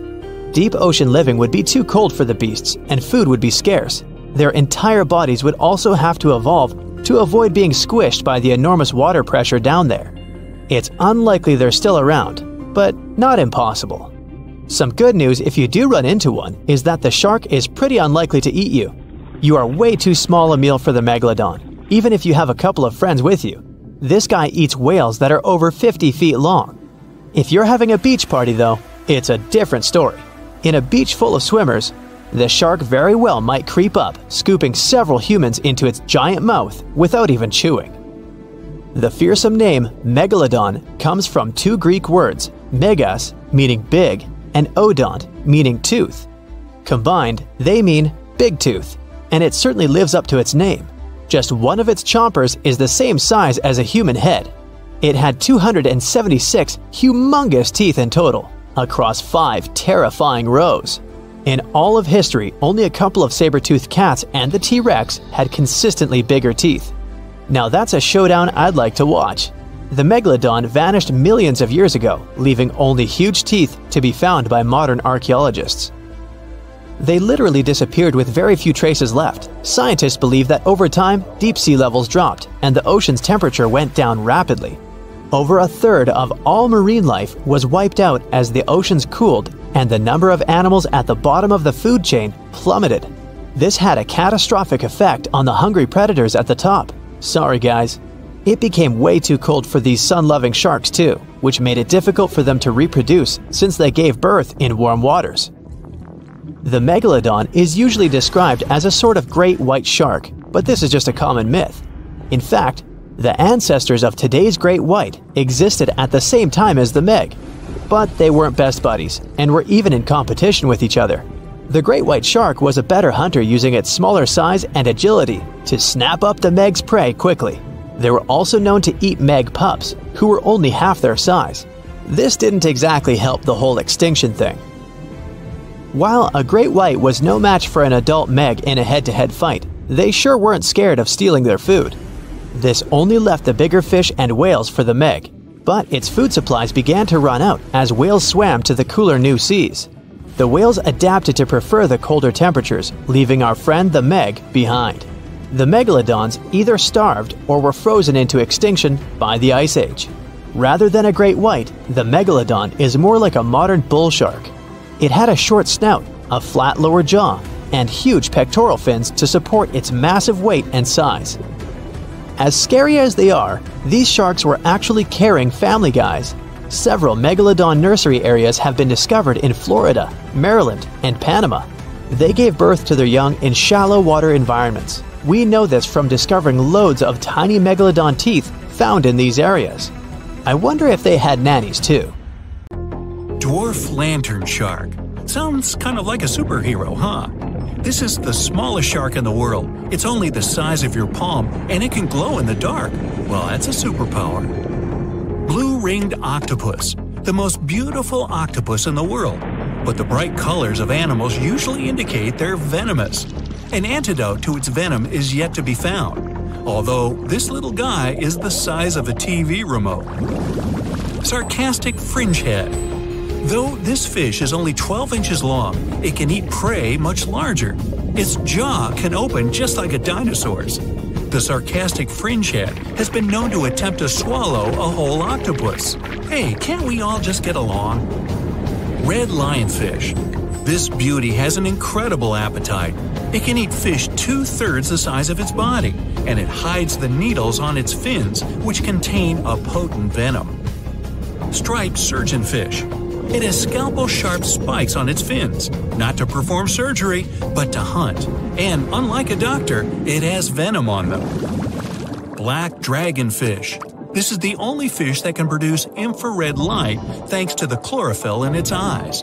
It lives only at a depth of 6,600 feet, and you can only reach that depth in a special submarine. Reef stonefish. This genius of camouflage usually lies on the bottom and pretends to be a rock.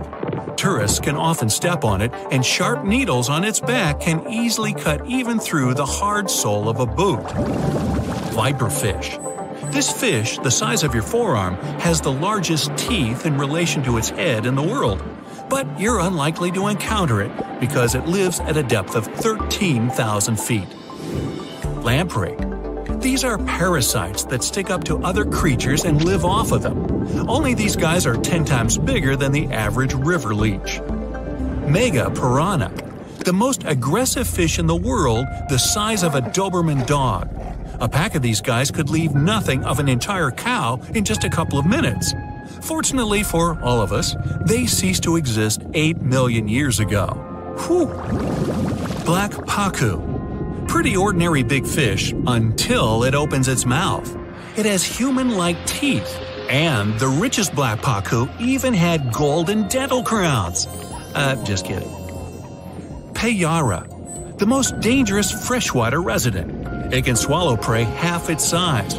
Even piranhas fear this monster. Anglerfish. It has a fishing rod on its head. It's a bait that lures small fish right into the mouth of this hunter.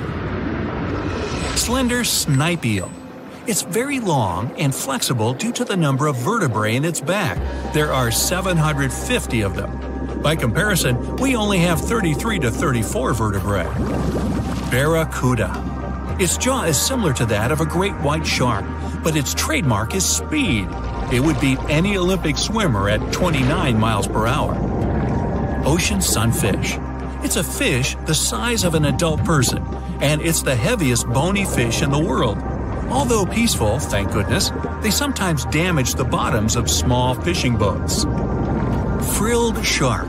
Its length would allow it to successfully play basketball. It hunts with the strategy of a snake. The shark bends its body and then makes a sharp dash forward, and it has 300 teeth. Plenty of frills there. Electric eel. Its feature is its electrical organs, which can discharge 4 times as much as a normal household socket. The electric eel's shock can easily stun a large horse. Box jellyfish. It doesn't just drift in the waves near a shore like a regular jellyfish. Oh no! These guys are very fast and can even catch up with a person in the water.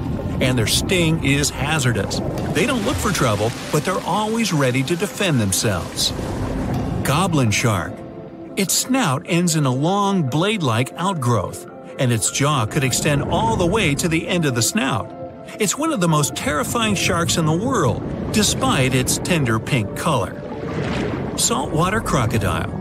This is the most bad-tempered crocodile on the planet, and one of the largest at 20 feet.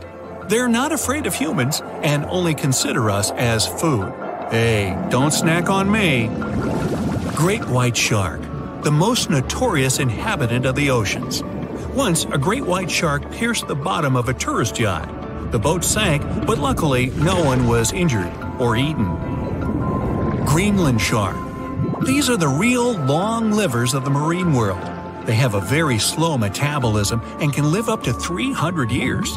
For comparison, the oldest human was 122 years old. Giant oarfish. This fish is as long as a giant anaconda, and it holds the title of the largest bonefish in the world. Giant manta ray. This creature might look like it's smiling, but it'll rush at you without hesitation. They reach up to 16 feet in diameter and have a very sharp spike with a neurotoxin. Great. Orca. They can swim at the speed of a car and are as big as a large minivan. And they're the only sea hunters that can jump out onto the coast and grab their prey there. Dunkleosteus. This guy was the size of a limousine. Although it had no teeth, it had bony plates that gave it one of the strongest bites among sea creatures. Camarasaurus. This is an ancient clam of incredible size, but 90% of its entire body was a cone shell. It was heavy, which prevented it from moving very fast. So most of the time, Camarasaurus lay motionless on the bottom, waiting for small fish to swim by. Kronosaurus. It was similar to a crocodile, only several times larger. The remains of one of them contained dinosaur bones, so Kronosaurus hunted not only in the sea, but also on land. Helicoprion. One of the few species to survive the Triassic extinction event. It did so thanks to its high intelligence and a powerful fighting tool, the circular saw-shaped jaw on its nose. Elasmosaurus. Its appearance resembles a giraffe, only twice as big. And these guys were real travelers. They swallowed small rocks to grind their food. 300 rocks from all over the world were found in the remains of one of them. Colossal squid. It weighs as much as 2 polar bears and is 5 times as long as a human. They're extremely rare, but still exist far out in the cold waters of our planet. Humpback whale. Like ordinary whales, they feed on plankton and small fish, using their mouth as a huge net. They use their giant tail to stun large schools of fish. Mosasaurus. Aren't you impressed that I can say these Latin names? No? Oh well. The Mosasaurus were as big as a subway car and were the kings of the seas 66 million years ago. Their jaw and skull were snake-like, and they could swallow their prey whole. Today, we can still find their relatives, the monitor lizards. They monitor where you go. Not really. Melville's Leviathan. Now this guy had the biggest teeth ever known. They were basically as big as half your hand, and their appearance resembled something between an orca and a sperm whale. Leadsichthys. They were bigger than a school bus, but they weren't hunters. Their large size prevented them from being fast, so they fed mostly on plankton. Megalodon. Ooh, the most famous ancient sea creature. They were heavier than a tank or even a small house. Some people think they're still living in the deep waters of the ocean, but this, of course, is not true. Basilosaurus. Giant ancestors of modern whales. They had large lower limbs. Perhaps it's because they used to be land creatures, but in the course of evolution, they gradually moved into the water. Cachalot. Sounds like it should have been on a baseball team. They were almost as long as a basketball court. Their brains weighed 15 pounds. That's 7 times the weight of a human brain. Say whale. Okay, whale. Actually, it's its name, not a command. one of the best swimmers of all whales. Sei whale could go up to 31 miles per hour and dive deeper than the height of the Empire State Building. Shastosaurus. Though only bones remain of this monster, calculations say it was as long as a tennis court or as a truck and trailer. Blue whale. The largest mammal to ever live on our planet. Its heart alone weighs as much as a big motorcycle, and its veins are as wide as a big pot. And these guys can sing songs. Lion's mane jellyfish. The world's largest jellyfish. It has a hat 7 feet wide and tentacles as long as a 10-story building. Although they're not dangerous at all, people can still get tangled in their incredible tentacles like in a net. Portuguese man-o'-war. Although its head is very small, just like an ordinary jellyfish, its tentacles are as long as half a soccer field. And these things are venomous. They paralyze fish and anything caught in them, even people. So, stay away, huh? The water is bubbling under the fishing boat as if something is coming up out of the water. It gets closer and closer. The water seems to boil. Suddenly, you see giant jaws and glistening teeth. Seconds later, a huge shark jumps out of the water and crushes the boat in one bite. It was the Megalodon, the largest fish that ever existed on Earth. Now, we pictured the Megalodon as this, an enlarged version of the white shark for a long time. But scientists continue to argue about its appearance. So far, they agree that the image of this giant shark was wrong. Here's the data that scientists are sure of. Size, about 50 feet long. That's as big as a school bus and comparable to the length of a subway car. 8.5 times the height of an average person. Let's compare it to the modern white shark. The Megalodon is 3 times bigger, but that's just a rough estimate. We don't have a fully preserved skeleton of the Megalodon. That's because it didn't have any bones, but cartilage. Not much of that left in the 3.6 million years since the Megalodons went extinct. All that survived were teeth and a few vertebrae. By comparison, dinosaurs went extinct about 66 million years ago. But their solid bones are perfectly preserved, and we have many different examples of their skeletons. Scientists have calculated the size of a Megalodon based on its teeth and jaw. Now, this is one tooth. It's about 7 inches long, bigger than the palm of your hand, and 3 times the size of a modern white shark's teeth. The Megalodon jaw was 6 feet wide and chalked up 5 rows of teeth, a total of 276 razor-sharp chompers. The other preserved remains are the vertebral column. It consists of 150 vertebrae, each 6 inches wide. They contain much calcium because, Megalodon love fresh cold milk. Nah, it's because the vertebrae had to withstand the enormous mass of a giant shark. Based on those fossils, scientists created a model and calculated only the approximate size of the Megalodon. But it could hardly have been any bigger. It's all about breathing. The bigger the fish, the more oxygen it needs, which means a larger gill area. That's the organ that filters the water and collects oxygen. If the Megalodon were any larger, it would have trouble breathing. So, scientists believe that 50 feet is the maximum size of an individual. On average, they were a few feet smaller. Now, let's talk weight. On average, one Megalodon weighed about 30 to 35 tons. By comparison, a white shark weighs 1 ton, which is 30 times less. Hey, trust me. A school bus is 4 times lighter at 7.5 tons. The weight of a Megalodon can be compared to an empty Boeing 737. But the modern blue whale beats the Megalodon in size and weight. 98 feet long versus 50, almost twice as long. Blue whale's weight is about 180 tons. That's like 6 Megalodons or 6 passenger planes, or like 33 adult elephants. Hey, don't you love the comparisons? Now, about the appearance of the Megalodon. Scientists believe it didn't look like a white shark. The Megalodon belongs to a different fish family and most likely looked like a giant sand tiger shark. Flattened snout, small eyes.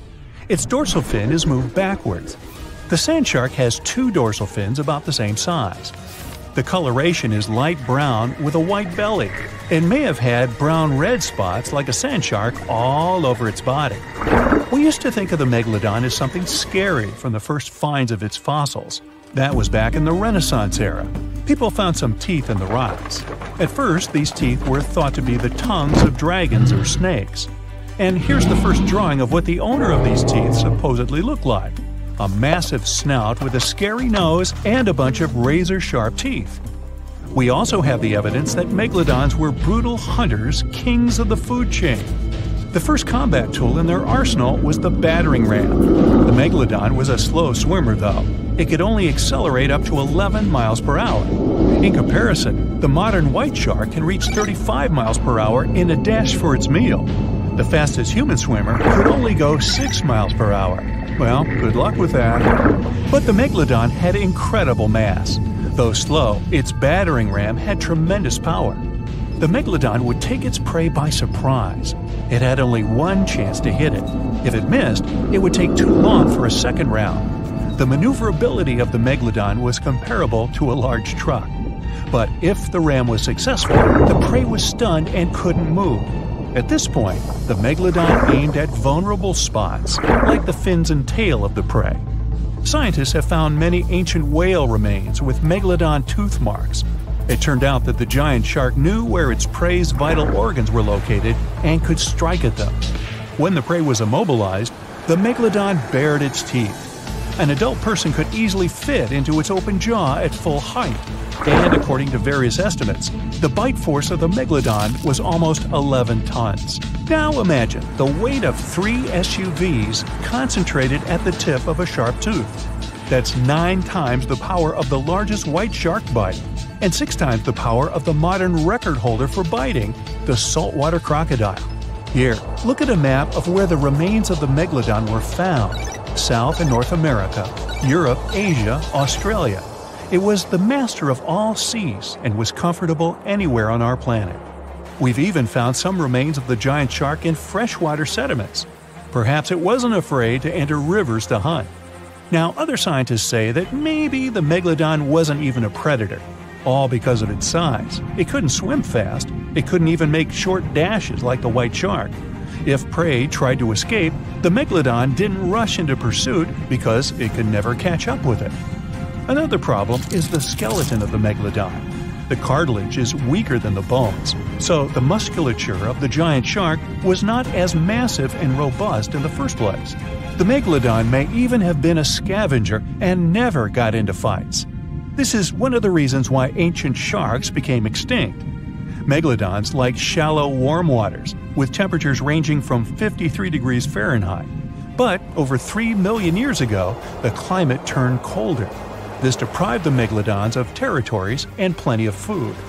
The primitive whales that had been the main diet of the giant sharks began to disappear. Faster predators took the remnants of food. The megalodon started to starve. In evolution, a new player entered the field: the toothed whales, ancestors of the modern killer whales. They lived in packs and had bigger brains than the megalodon. So, over time, they started to compete with the megalodon. They took advantage of its clumsiness. A group of killer whales could easily win a competition against a giant shark. Many scientists believe this was the reason for the disappearance of the largest shark in the world. But there are theories that the megalodon is still alive and roaming the dark waters of our planet. Several Australian fishers have allegedly encountered a shark of incredible size, but no one can confirm these testimonies. Fans of this theory believe that giant sharks can hide in deep waters away from human eyes. In the Mariana Trench, for example, it's the deepest place on our planet. It's deeper than if you stuck Mount Everest in the water, and we've even found the teeth of a megalodon there. But science says that such a giant shark couldn't live in the Mariana Trench for many reasons. One, it's too cold. The megalodon was probably a cold-blooded fish, so it had to use the warmth of its environment to survive. But the water in the Mariana Trench is cold, about 40 degrees Fahrenheit. That's because the deeper down, the less sunlight gets in there. The second reason is pressure. Every 30 feet deep increases the pressure by 1 atmosphere. That is, at the depth of 100 feet, the water presses you 3 times harder than you would feel it at the surface. The weak muscles and cartilage of the megalodon wouldn't allow it to dive too deep into the Mariana Trench. And, most importantly, food. The farther from the ocean's surface, the fewer living organisms. Megalodons used to eat primitive whales, ranging from 10 to 20 feet. Small fish only inhabit the Mariana Trench. A megalodon would never be able to catch one. And, judging by its size, all the megalodon did was eat and then look for food again. Compare its weight to that of a human. The average human should get about 2,000 calories a day with an average weight of about 180 pounds. The megalodon weighed 470 times that and needed many more calories. So, even all the fish inhabiting the Mariana Trench could hardly feed a megalodon for even a few days. So, all these theories, of course, are not true. But still, it's just smart to be careful out there. Know what I mean? Most of the ocean is still shrouded in mystery, whether we're talking about dark corners or creatures that are hiding in the depths. But sometimes, it gives us a peek into scary things it hides in its cold, dark depths. Like when you hear on the news that there are some deep-sea creatures washed ashore after a powerful storm once again. Some just look weird, while others are real monsters that live at depths of more than 3,300 feet. The coldest and deepest parts of the ocean have created one specific phenomenon called gigantism. So, sea spiders, squids, worms, and many other animals, mostly invertebrates, or creatures without backbones, they're all way bigger and scarier than the versions we see in the more shallow areas. In the Pacific depths, you can see a sea sponge as large as a minivan. Or what about the colossal squid that lives in sub-Antarctic waters and is nearly 14 times longer than the arrow squid, a type that mostly lives in New Zealand? Researchers found many of these underwater monsters in the abyssal zone of the ocean. Back in 2021, the researchers showed images of the giant phantom jelly. It was at a depth of 3,200 feet. Its tentacles were 33 feet long. Wow, I wouldn't like to face that one on the beach.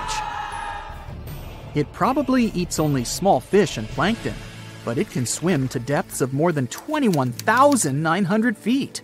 And down there, this giant jelly doesn't have enough food. How does it survive then? Scientists haven't figured it out yet. And there are even more questions related to the giant squid, the biggest one ever found. This monster is 43 feet long, with a weight of nearly a ton. Imagine if those tentacles would grab your car, or something like that. They would smash it like it was a toy. There's no light in the abyssal zone. Sun rays just can't penetrate that deep. So there's no algae or underwater plants there. Local animals mostly eat snow. Marine snow is not like the regular one you build a snowman with. It consists of any small flakes or remains that fall from the surface of the ocean. Maybe even some leftovers that animals up there couldn't eat. So it's not much. But apparently, it's enough for very large creatures that hide deep down there, like giant squids. Squids that generally live at such depths don't bother going after their prey. They just wait until the poor animal swims right up to their long tentacles and falls into a trap. It may not be the best method ever, because not many animals will even swim into these dark, cold parts. But it's the method that saves energy. A giant squid eats only 1 ounce of fish daily, which is approximately 45 calories. That's nearly 50 times fewer calories than an average person should eat per day.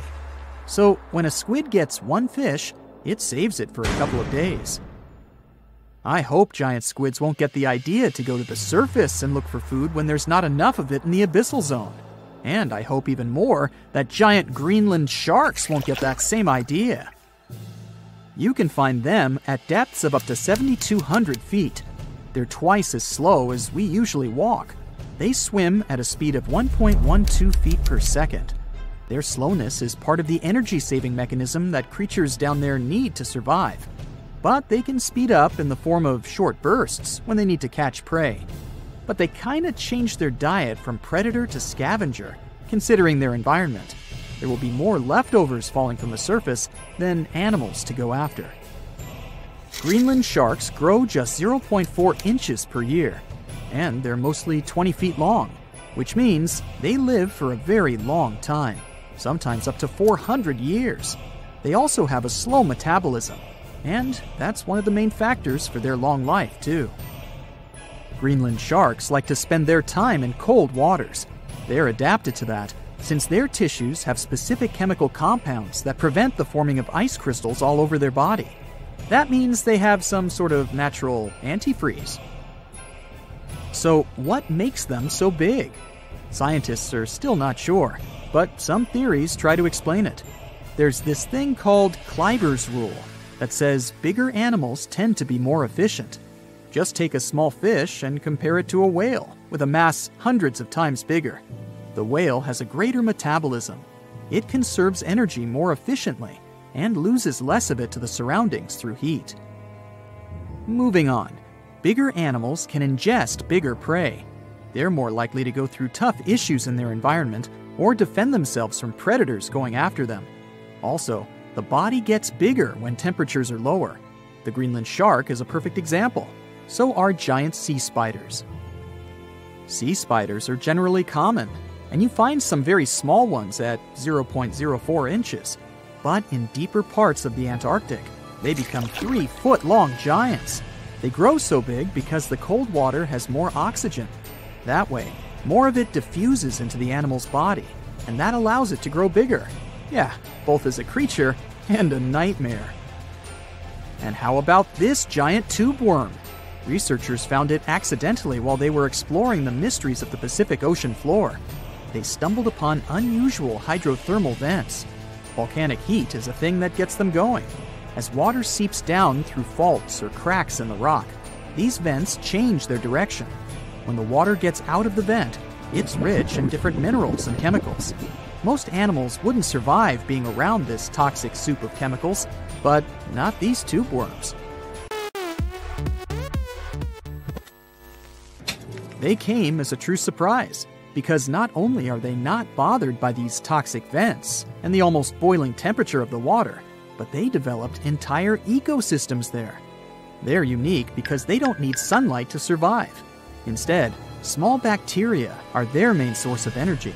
That bacteria gets their energy directly from these toxic chemicals. So it's not photosynthesis, but a process called chemosynthesis. And these tube worms don't have mouths. These bacteria live inside them. Strange story, huh? Plus, these scary worms reach up to 8 feet. Giant isopods are no better either. They lurk at the depths of the ocean of 1,640 feet or more below, far away from the sunlight, looking like some monstrous wood lice. They spend most of their time on the seabed, hoping to find some food falling from higher levels of the ocean. Check out their small hooked claws at the ends of their legs. Isopods use them to remain more stable while moving around the ocean floor. Since there's no light, they have long antennae that help them feel their way around. These sensory antennas are about half the length of their body. Giant isopods have pretty big eyes compared to their body size too. They can grow over 12 inches from head to tail. And these fellas are really patient. Remember how we said animals down there rarely get food? Sometimes they need to wait for years to get a proper meal. That's why their metabolism is amazingly slow. 5 years later. They can go for 5 years without eating anything. Imagine that. I get hungry just talking about this.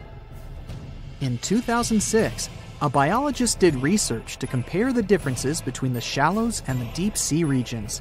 He realized the deep sea mirrors the island rule. First, isolated parts of land develop biodiversity you won't find anywhere else. Second, small-bodied life there grows much bigger when it's isolated, compared to life on large land masses. Resources are limited, but also competition and predators. And we don't know much about these deep-sea creatures. It's too expensive and too complicated to carry out such research.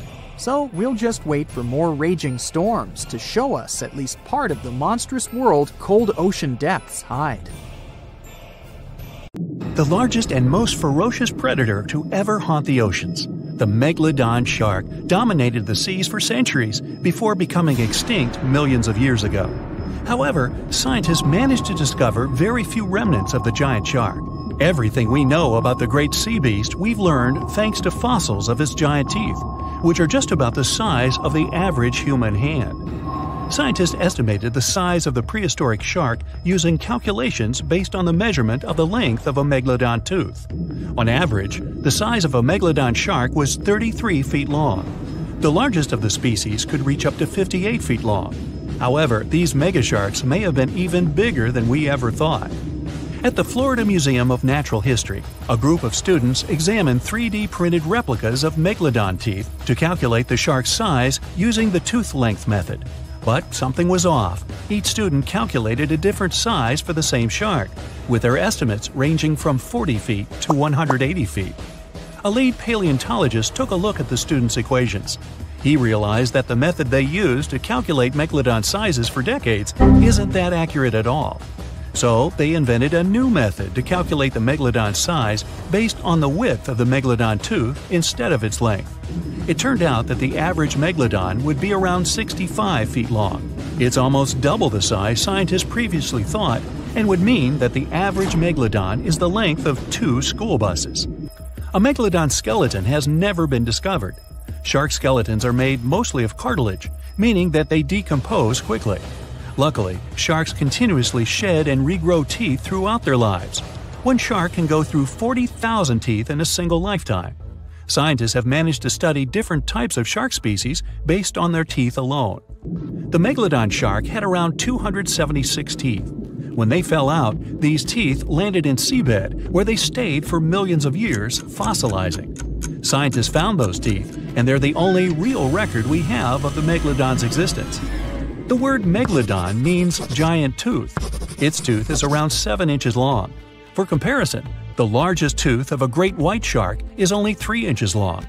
To find a bigger set of choppers, you'd have to go back 65 million years to find the great Tyrannosaurus rex, whose teeth measured a whopping 12 inches. Megalodon teeth have been discovered all over the world. It means that, unlike other marine animals of its time, the megalodon was intercontinental. Even today, most sharks and marine animals tend to stick to one sea or ocean. The megalodon shark swam freely around the world, moving between tropical and subtropical waters. Megalodon teeth have been found in every continent apart from the freezing cold waters of Antarctica. When a megalodon makes a starring appearance in a movie or TV show, it's portrayed to look like a giant version of a great white shark. Scientists previously believed that the megalodon and the great white shark both descended from one common ancestor. Still, it's not true. In fact, it's more likely that the megalodon was the arch-enemy of the great white shark's ancestor, the broad-toothed mako shark. That means megalodon wouldn't have looked so similar to the great white after all. In reality, the megalodon would have a shorter nose than the great white, along with longer pectoral fins to give the giant shark a stockier and more threatening build. Not only was the megalodon the largest shark in the world, but it was also one of the biggest fish ever to exist. An apex predator of this size would have needed a huge diet to keep it moving.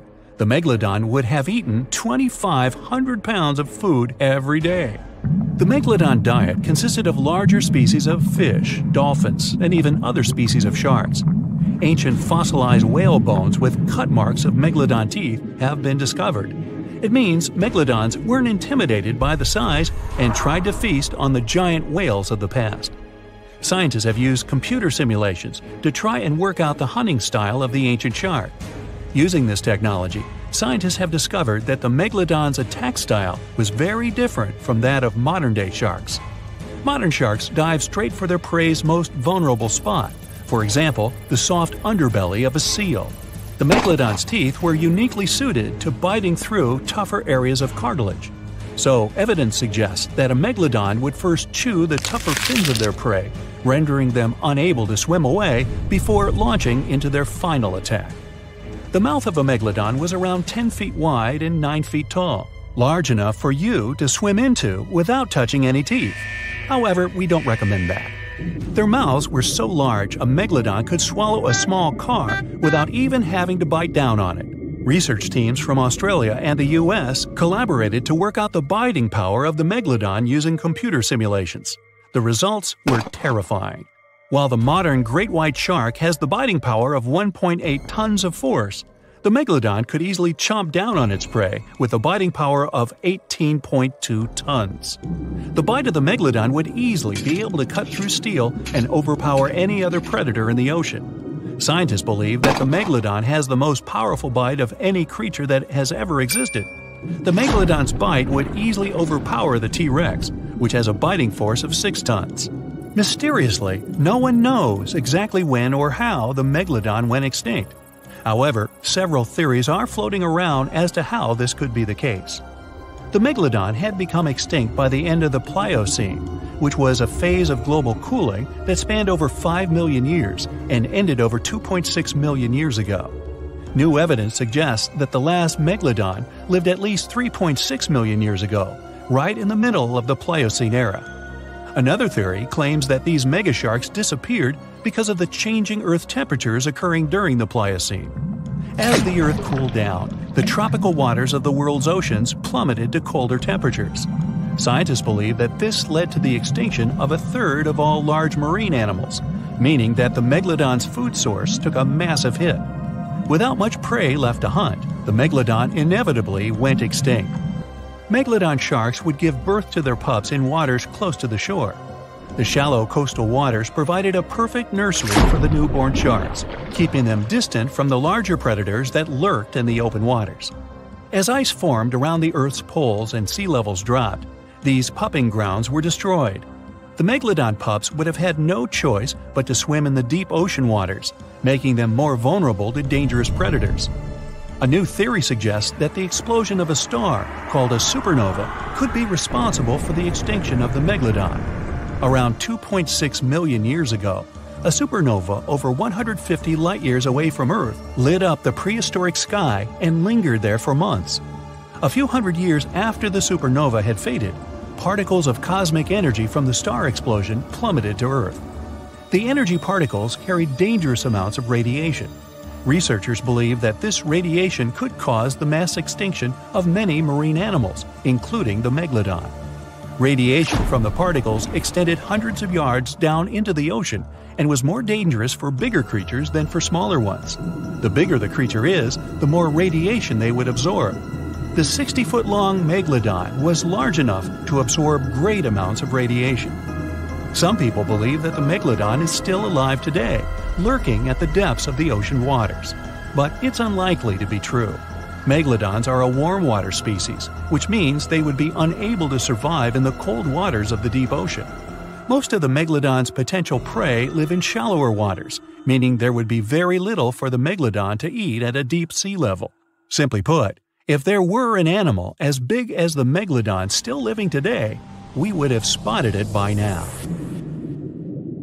That's it for today. So hey, if you pacified your curiosity, then give the video a like and share it with your friends. Or